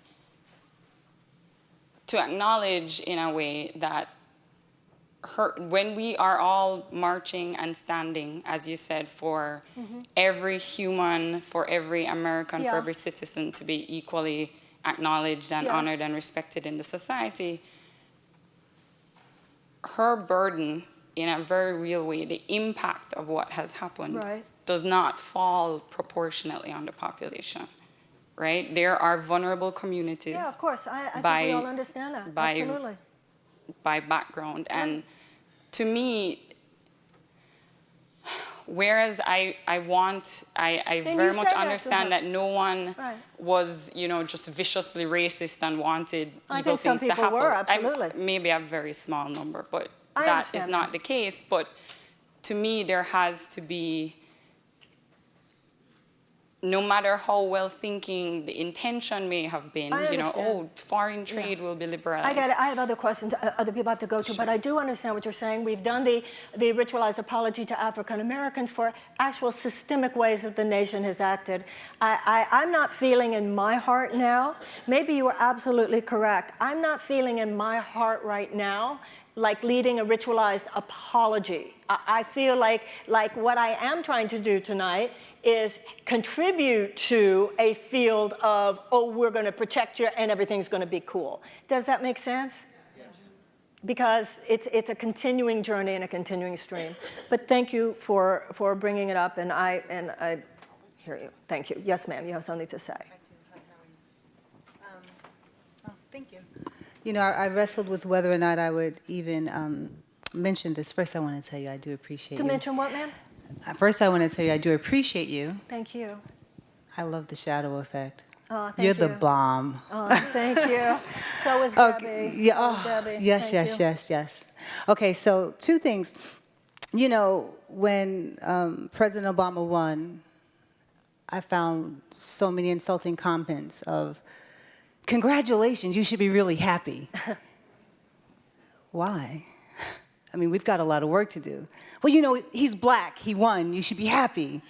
I don't think he won because he was black. Now I get, you should be mad, you should be angry. And I'm like, can I just feel what I want to feel in this moment? I hear you.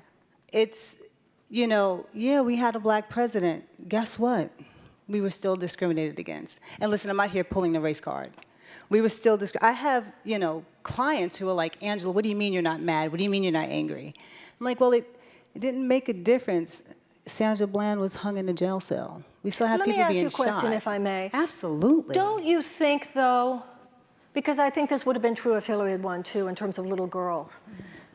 Don't you think there is something energetically extremely significant about the fact that any African-American child now would have, like my daughter said to me, my daughter was voting absentee, and I said, wow, what was it like to vote for a woman? Well, my daughter's 26. She said, Mommy, I've only ever voted for a black man or a woman. I don't remember voting for a white man. That's right. Right? That's right. So, but isn't there something to that no little African-American child would ever grow up now thinking, well, I couldn't be president? I would think on an energetic level, that is significant. It's in the ethers of possibility. Anytime anybody does anything, it expands the ethers of possibility as a thought form. That's a big deal. I agree with you, and I do have a grandchild, and he doesn't know anyone but a black president. So I think that's cool. Yeah, that's more than cool. And it is, but I think that for me, I mean, obviously I didn't vote for Trump, but I do think for me that, I'm sitting down and I don't want to appear cynical, but I don't know if I'm mad. I don't know if I'm angry because I don't know what the difference will be for me. I don't know if I'm not going to get shot anymore, or is it going to make it worse? Will they shoot 10 instead of 1? I don't know if, someone's going to, do something publicly now, but it's done anyway. So for me, I'm like, well, I'm not sure what the difference will be. I don't really know yet. Well, there's a lot that none of us know yet. Absolutely. But, the Course in Miracles says there are only 2 emotions, love and fear. And all negative emotions derive from fear. So when you are angry, when you are in any emotion other than love, as a Course in Miracles student, our mental training is, what am I afraid of?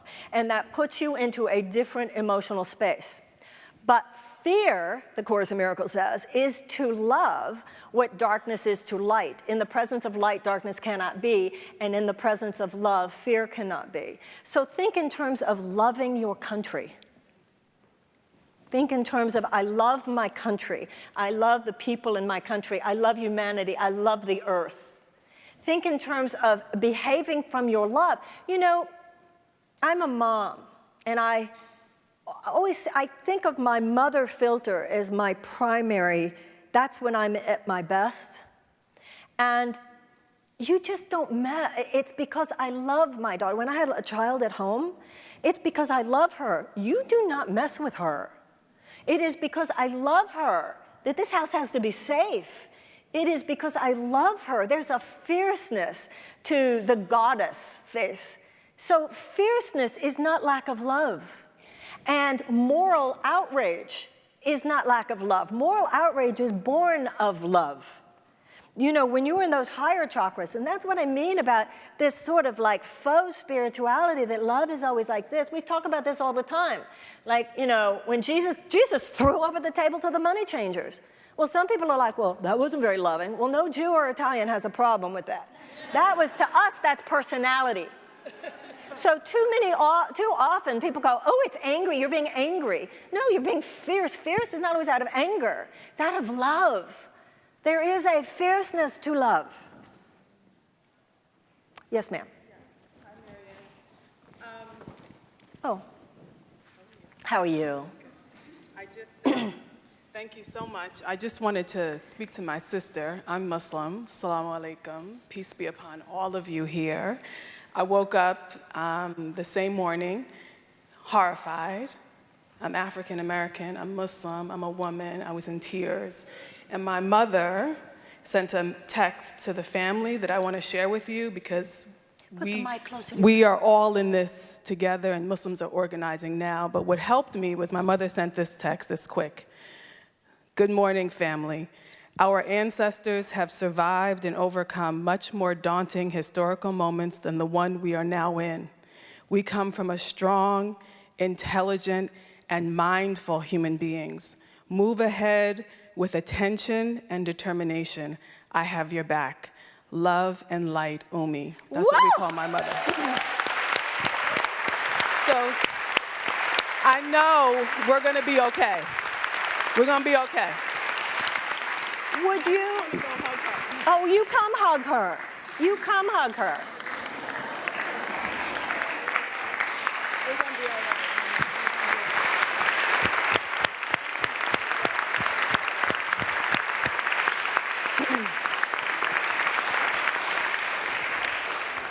Will you do me a favor, please? Because I know some people would love to see. By the way, how's it going? It's good. I got some news for you. Okay, good. I want to hear. I really want to hear it. Please do get in touch with me. Really. Would you please write that on my Facebook page? I will. Okay, good, because I know a lot of people are going to want to see that. Yeah. Thank you. Yes, okay? All right. Okay, who's next? A gentleman over there and two people over here. I'll start right here and I'll go there and then I'll go over there. Okay? Yes, ma'am. Hi, I want to thank you for your passionate lecture. Thank you. And also ask you personally if we're at our best and most powerful when we're most connected to our source. What is your tip and your most effective way of getting there? Well, I'm a Course in Miracles student, and I know that when I do my workbook exercise in the morning, I have a different nervous system than when I do not. I also do transcendental meditation, whether it is my Course in Miracles workbook, transcendental meditation, both, or it could be someone else of any other. I have a different nervous system. My forces are contained. I'm not an enlightened master. I'm not saying I don't have freak out moments, but the chances of my manifesting them are greatly diminished if I have meditated. I also know as a Course in Miracles student that I am trained. You know, we talk about this all the time. Your spiritual exercise is no different than your physical exercise. You hone your muscles. You hone your attitudinal muscles. Too many of us have flabby attitudinal muscles. We are too easily into angry outbursts and craziness that doesn't help, that's just self-indulgence. So you train your muscles. And I have learned enough from my experience. I know that when I practice what I preach, beautiful things happen. I know when I fall short, I can really mess things up for myself and others. And I've experienced enough of getting it wrong that has actually motivated me more than any other time in my life to try to get it right. Now, in the Course in Miracles, the word try is not a bad word. You know, until you're an enlightened master, this is going to be the case. But it's an interesting thing because the more you do seek to do this work, do the actual meditation, actually do the meditation, actually send love before you go into the meeting. In the morning, say, use me. May I be a container. And this moment is hard. Dear God, make me a sacred container for the pain of this moment, for the juxtapositions of this moment. Is such a make me the woman or the man you would have me be. And one of the things I've noticed in my life is if I've said that prayer, if I have done that meditation, one of the things I've noticed is that if I swerve or when I swerve, I'm much more likely to have a friend close to me to just kind of tap, you know, touch my hand and go, you know what I'm saying? You're more likely to be reminded. So that's the personal tip. The Course in Miracles does not have a monopoly on truth. There's one truth spoken in many different ways. But whatever your path is, some of you, if you relate to the things I talk about, all I am is a popularizer of the principles of A Course in Miracles. So if you relate to these principles, that says the teachings of the Course in Miracles are something you relate to. And I have to say, going back to this anti-intellectualism, this, you know, we got into this mess because we've been superficial thinkers in our country. And it's time to go deep. When people say, oh, the Course is so hard. Well, let's talk about this for a moment. The Course is a book you only read a paragraph at a time. You only read like 3 sentences at a time, and you kind of like are done for 3 days. The workbook, however, is not hard, ladies and gentlemen. And that's why I've read the you know, if that's of help to you, of use to you. Coming in to hear a voice speak it, it's beautiful language. So it's time for all of us to go deeper now, to go deeper intellectually, to go deeper spiritually, to really find that place within us where we seek what is forgiving, what is, et cetera. Does that make sense? Yeah, and quickly, how do you go into your meditation? Through the body or through a prayer or? Well, I'm a student of the Course breath? in Miracles. It is a psychological mind training.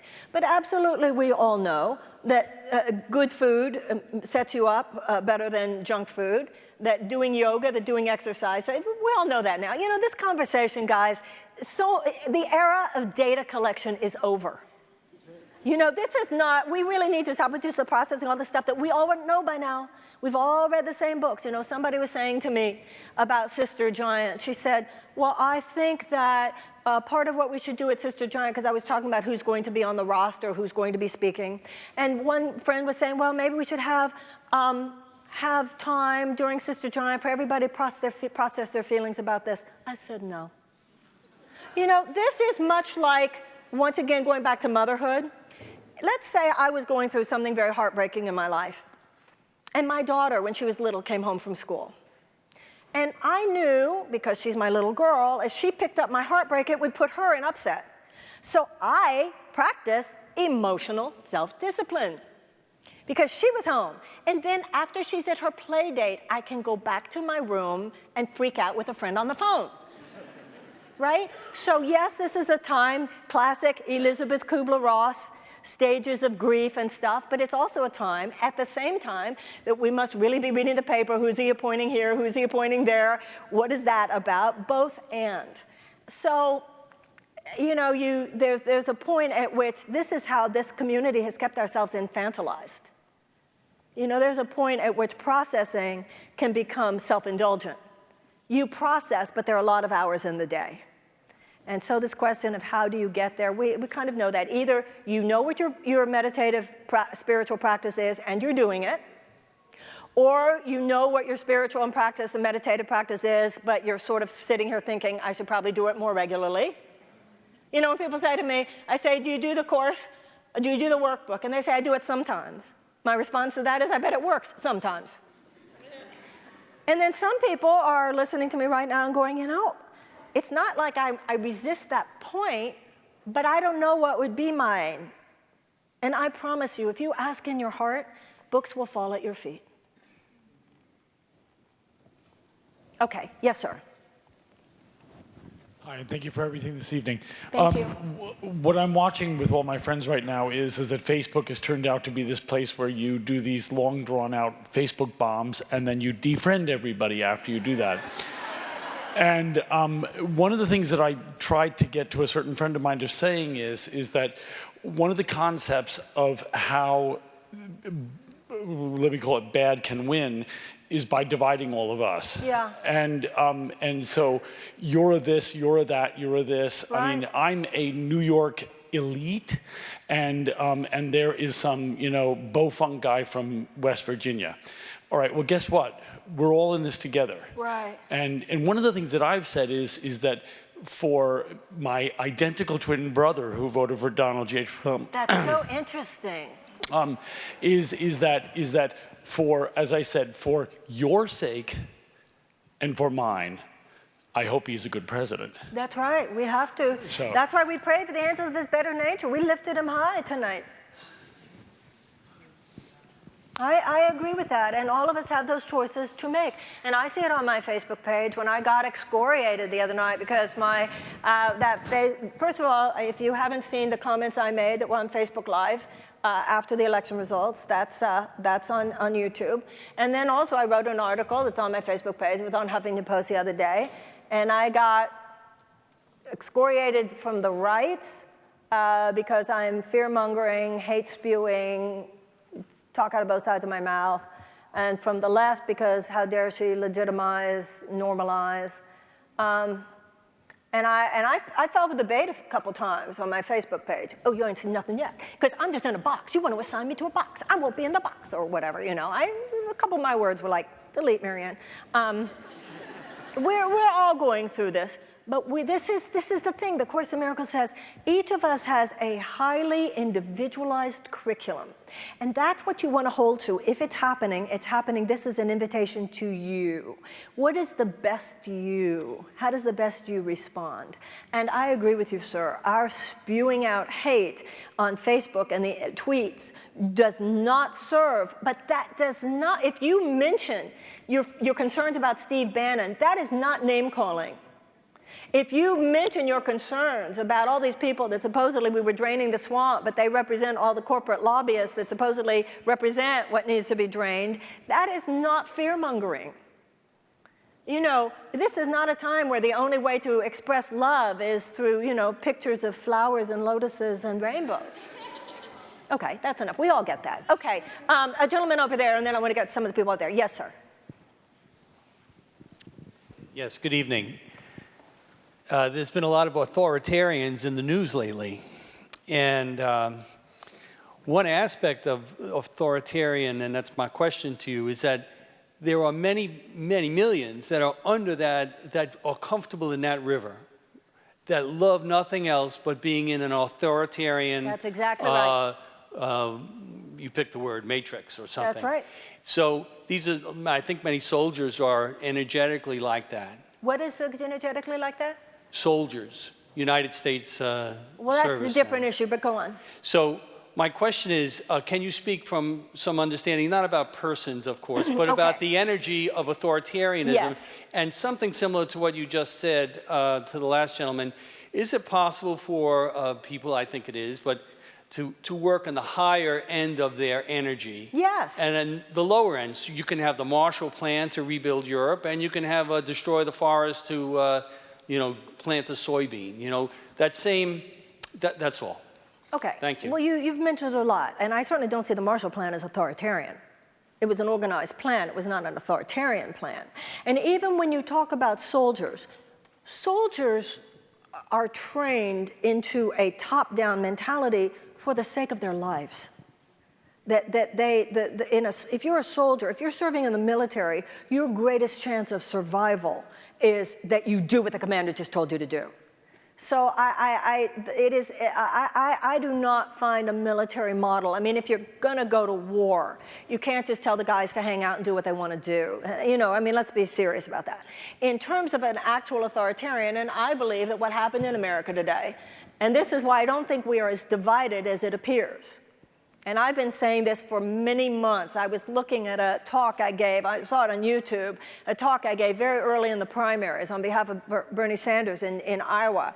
And I said there, this will not be an establishment moment. There's going to be a populist revolution in this country because people have figured out they're being screwed. The only issue is it going to be an authoritarian populism or a progressive populism. Now, the many who chose the authoritarian, in my opinion, and I know that this is not everyone's opinion, and I respect that. In my opinion, many of the people who chose the authoritarian model were absolutely conned. And unfortunately might find that out, but I hope I'm wrong. I hope I'm wrong. However, what you're saying is profoundly important because Americans have lost what de Tocqueville called the habits of democracy. Freedom is messy. Democracy is messy. We're not going to always agree. You know, there was a talk I gave about 3 weeks ago in Northern California, and this guy stood up and he was yelling, and we were talking, and I said, well, tell me where she's a pathological liar. And the minister came up on the stage, and I said, what are you doing here? So why are you so afraid of this? This is good. This is healthy. Too many Americans only speak to people they agree with. So people have lost the sense, and especially in the so-called spiritual community, oh, guys, that's so negative. No, it's not negative. And when you do not develop a taste for getting out there, kicking ass, making your voice heard, being part of it, you are more likely to be vulnerable to authoritarian models, which are those who just say, we'll take care of it. And that's why you've been hearing me screaming about over the overuse of antidepressants over the last few years. The last thing we should be right now are people who think it's okay when it's not okay. So this stuff is not new. This stuff is in the, in the 'twas always thus category. But let me tell you why I'm hopeful. I'm hopeful because we're having this conversation. I'm hopeful because we can have this conversation. I'm hopeful because we have the right to have this conversation. I'm hopeful because nobody's going to come in here and say we have to stop this conversation. It's cool. Yes, ma'am. I'd like to make a comment on, we're all expecting our government to make these laws for us. And what I'm starting to feel is, if I'm not paying my cleaning lady a living wage, who am I? What kind of a person am I? Right. And to me, we're sitting there waiting for our government to do things that each and every one of us could be doing today.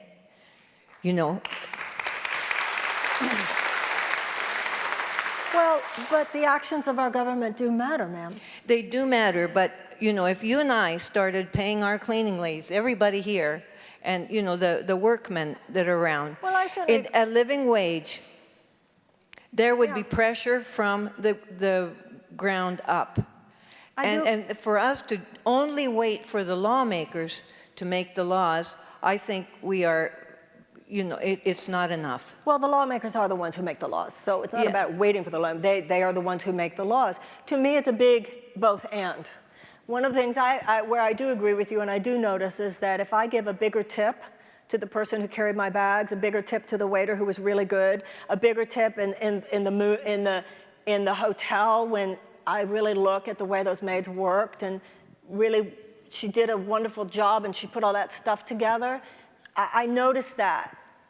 Give more because these are the working people of America. But that, to me, it's a big both and because no amount of private charity can compensate for a basic lack of social justice.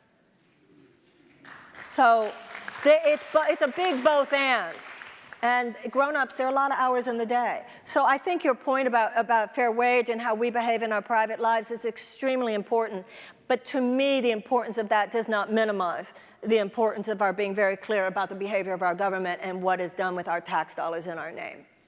Okay, anybody else here? Okay, we're getting late, so now you're going to go real quickly to the bottom line real quickly, and I'm going to go real quickly to my bottom line answer. I can do this, I promise. Okay, Judith, yes. Uh-huh. Electoral College. Hi, thank you. The Electoral College. You addressed the matter of the fact that Hillary has gotten, 2 million more popular votes. I thought the Electoral College also was put into place to protect against the election of a demagogue or someone who was generally unfit for office. Well, some people's argument about what's happening right now is if ever there was a time for the Electoral College, it's this one. That is one view of what's going on. Okay, so the other is I want to make a pitch for something here that I created, and it's a message. If everybody goes to spitemakesright.com, there are multiple T-shirts, and portions of the proceeds go to just everything that Trump would deny and erode right now. What does it say? Another pretty face? Not just another pretty fascist. Oh, well, people can, in their minds, do what they feel. So proceeds go to things like the IRC, International Rescue Committee, and National Immigration Law Center, and Planned Parenthood. There's some femme-oriented things. I just want to point out, there are countries in the world where Judith would be arrested for what she just said and did. And it's so beautiful in America that even for anybody who might think, well, that's going too far, isn't it? That's what's beautiful about America. But the site is called spitemakesright.com to make good out of something dark. Thank you. Yes, ma'am. Okay, you're out of sync with some of the optimism here. I want to hear what you have to say. I'm really concerned. I mean, I've taught political science at college level, and I teach law. And I'm very up on, and I was teaching during the Bush years, and to me, 2000 was the beginning of the end. Absolutely. They saw how easy it was to kick in the door. We talk very lightly like, oh, well, everything's fine. We have a democracy. Everything's nice. It's not. I think the democracy is over, and we have to rebuild it, or we're gone. Okay. I mean, Bernie Sanders talks the same way. We don't have a democracy. We have an oligarchy. Okay. We have plutocracy. Justice Brandeis said you can have concentrated wealth in the hands of a few, or you can have democracy, but you can't have both. We're at that point. We have abandoned democracy. So I don't even think the election was valid. Okay. I really think it's invalid, and he didn't win fair and square. The media bought the whole thing for him. They gave him $2 billion. That's not a fair election. Forget that. It's just, we'd like to say, oh, we live in a democracy. We don't. Okay. It's been done. It's over. Okay. We have to rebuild it. We have to acknowledge that we've lost it. So what are you suggesting is the solution? We have to acknowledge that we've lost the democracy, and we have to get it back. It's not all going to be okay. He's not going to do the right thing. He's already suspicious of demonstrators and personally affronted by it. We're not going to be able to talk like this all the time. We're going to have secret meetings if we don't get the message here. Well, that's what I think. I think it's over. I don't disagree. It's kind of like when Deepak Chopra talks about disease. He says, accept the diagnosis, but not the prognosis. I agree with your diagnosis. I don't agree with your prognosis. Well, I think that we have to do something because with that awareness. Yeah, but I think that all the things, the slide into oligarchy happened because we were asleep. Yeah. And this is a moment of awakening. But you talked about civics also, and one of the reasons we don't know about civics is because it was deliberately taken out of the curriculum. Absolutely, as was art, as is the chipping away of the vote of the Voting Rights Act. It started with Reagan. He took it out of the curriculum. In a democracy, this obviously, is insane. As is how difficult it is to register, as is the fact that it's on Tuesday and it's so hard. I teach college, and the kids there, they have no knowledge of history. You're right, ma'am. No understanding of the importance of history. Okay. And this has been drummed out of us. Okay, so I do not disagree. Once again, I don't agree with your diagnosis, and I don't think most people here do. I've done that. Everybody here has heard me say the Louis Brandeis line that you just said. I used the phrase right-wing coup tonight, right when we take over. I think we get that. The issue is then whether or not we go solidly into ain't it awful, or whether we go into we got to fix this. Well, yeah, that's Does what that I'm make saying. sense? But Okay. you have to acknowledge how bad it is. Thank you very much. Well, does anybody here not know? You know what I'm saying, but I do hear what you're saying. Yes, ma'am, very quickly. Okay. Hi, I'll get to the point. I am curious your take on the, we're so focused on this sort of micro of what's going on right now. I'm curious your sort of metaphysical take on the larger implications. I mean, to me, it sort of felt like I wasn't surprised this happened, like the culture war has been coming for quite some time. I agree and with I that. feel like a lot of the fear is more about people are going to people have to step up. Like people are going to have to actually get out and fight for what they believe in. And I feel like part of the fear that I feel around me is more that people don't, there's no moral compass. There are no moral leaders moving us in that direction. And I guess, so it's sort of two-part. One, do you think that's the larger take on what's happening? Well, and then, first of all, I do not agree with everything you just said. I think there are many moral voices right now. I'm reading great articles. All of us are speaking. I don't think there's a lack of people speaking right now. If you read the newspaper right now, if you even some good stuff on television news right now, people are speaking too late in many cases.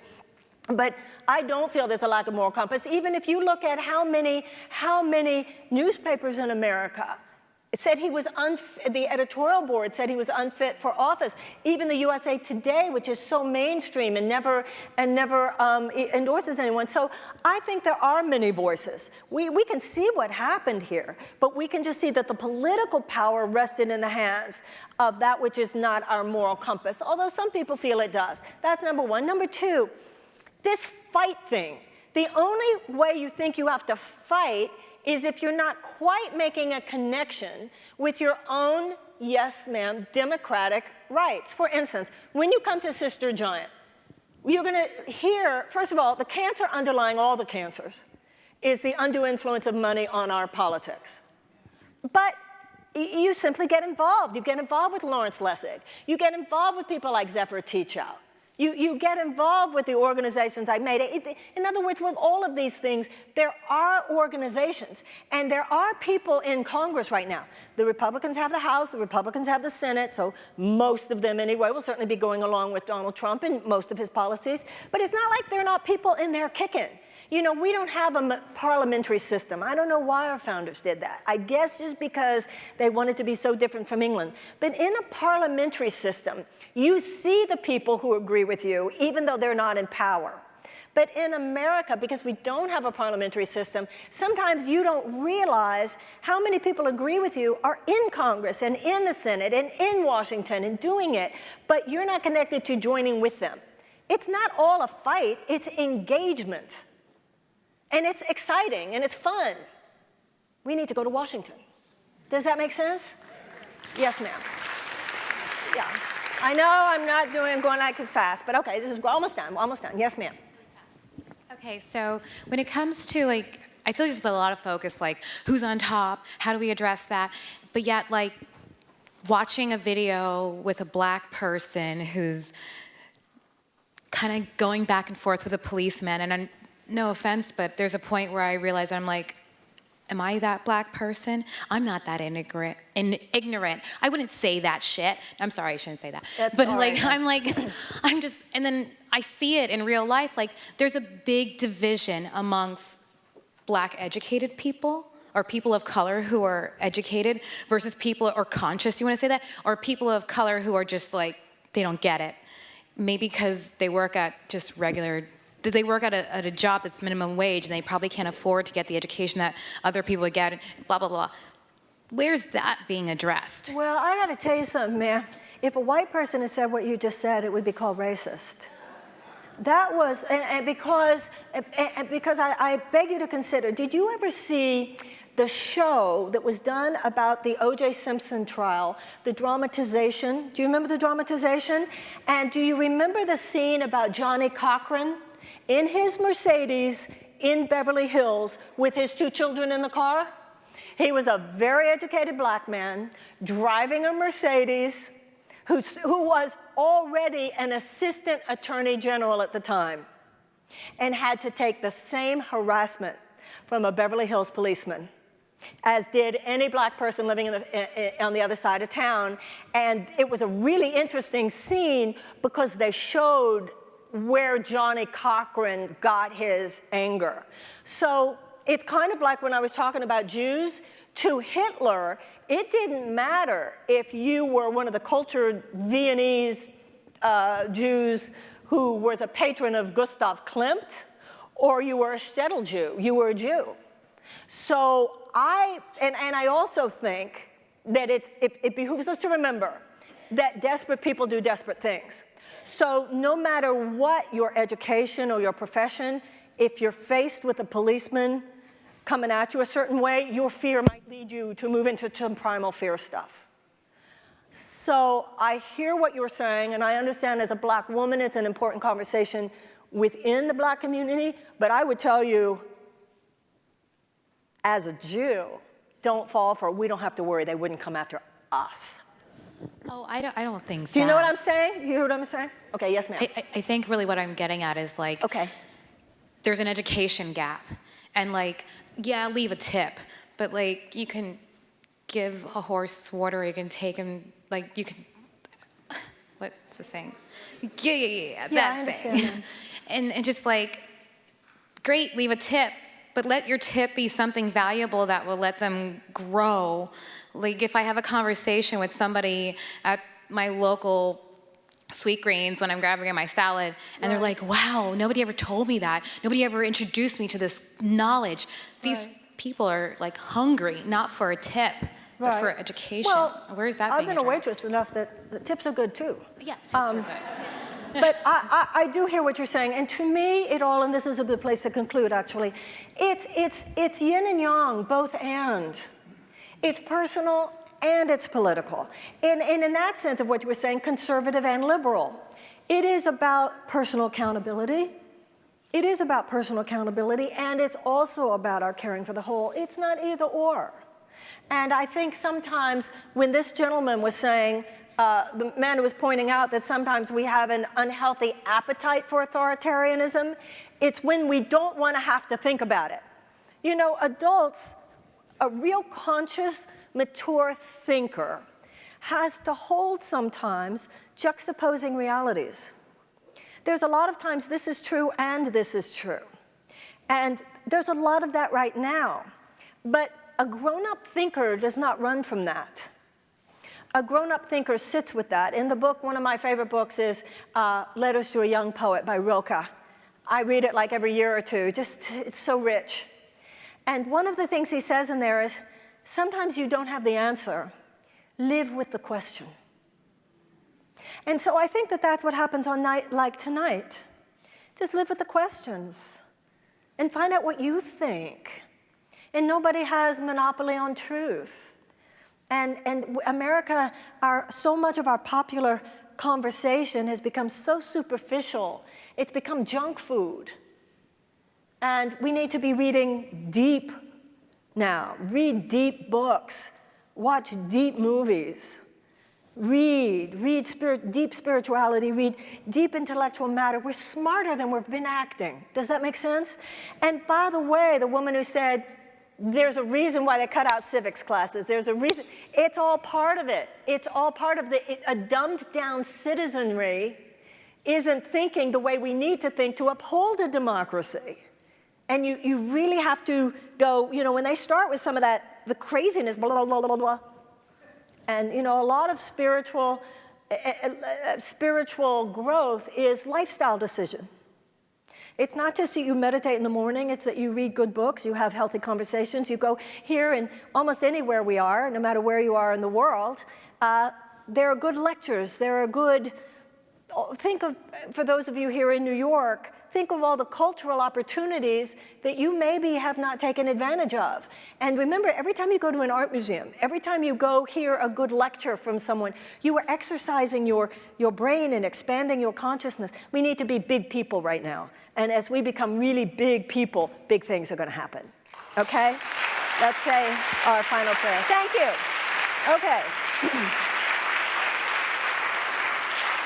Thank you. It's such an honor to be here, and thank you, Gail, and thank you, Michael Brown, all the people who make this possible. Thank you, Caitlin and John, and all the volunteers here, and the book room, and so forth. God bless you all. Let's pray.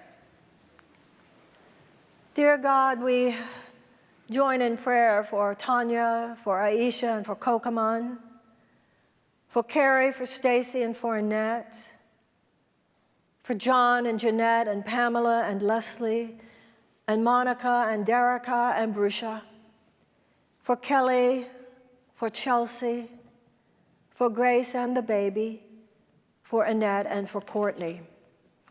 All of us now place in God's hands our burdens, our fears, our questions to be answered, our loves, our fears, our visions, our hopes, our dreams. And we allow ourselves to feel the hand of God upon us in this moment. May we become the people He would have us be, that we might do as God would have us do. And now go forth in confidence and go forth in peace. For there are angels to your left and there are angels to your right. There are angels in front of you and angels behind you. Angels above you and angels below. There's a path of light already paved before you. Walk in that light, in that understanding of love and mercy and forgiveness every moment. And if any moment you are in confusion or doubt, place your hand in front of you as would a little child. For there is an elder brother who, if you request it, shall take your hand. He will guide you along the path. This is no idle fantasy. He is here. And so it is, together, we all say, amen. God bless you, everybody. Thank you so much.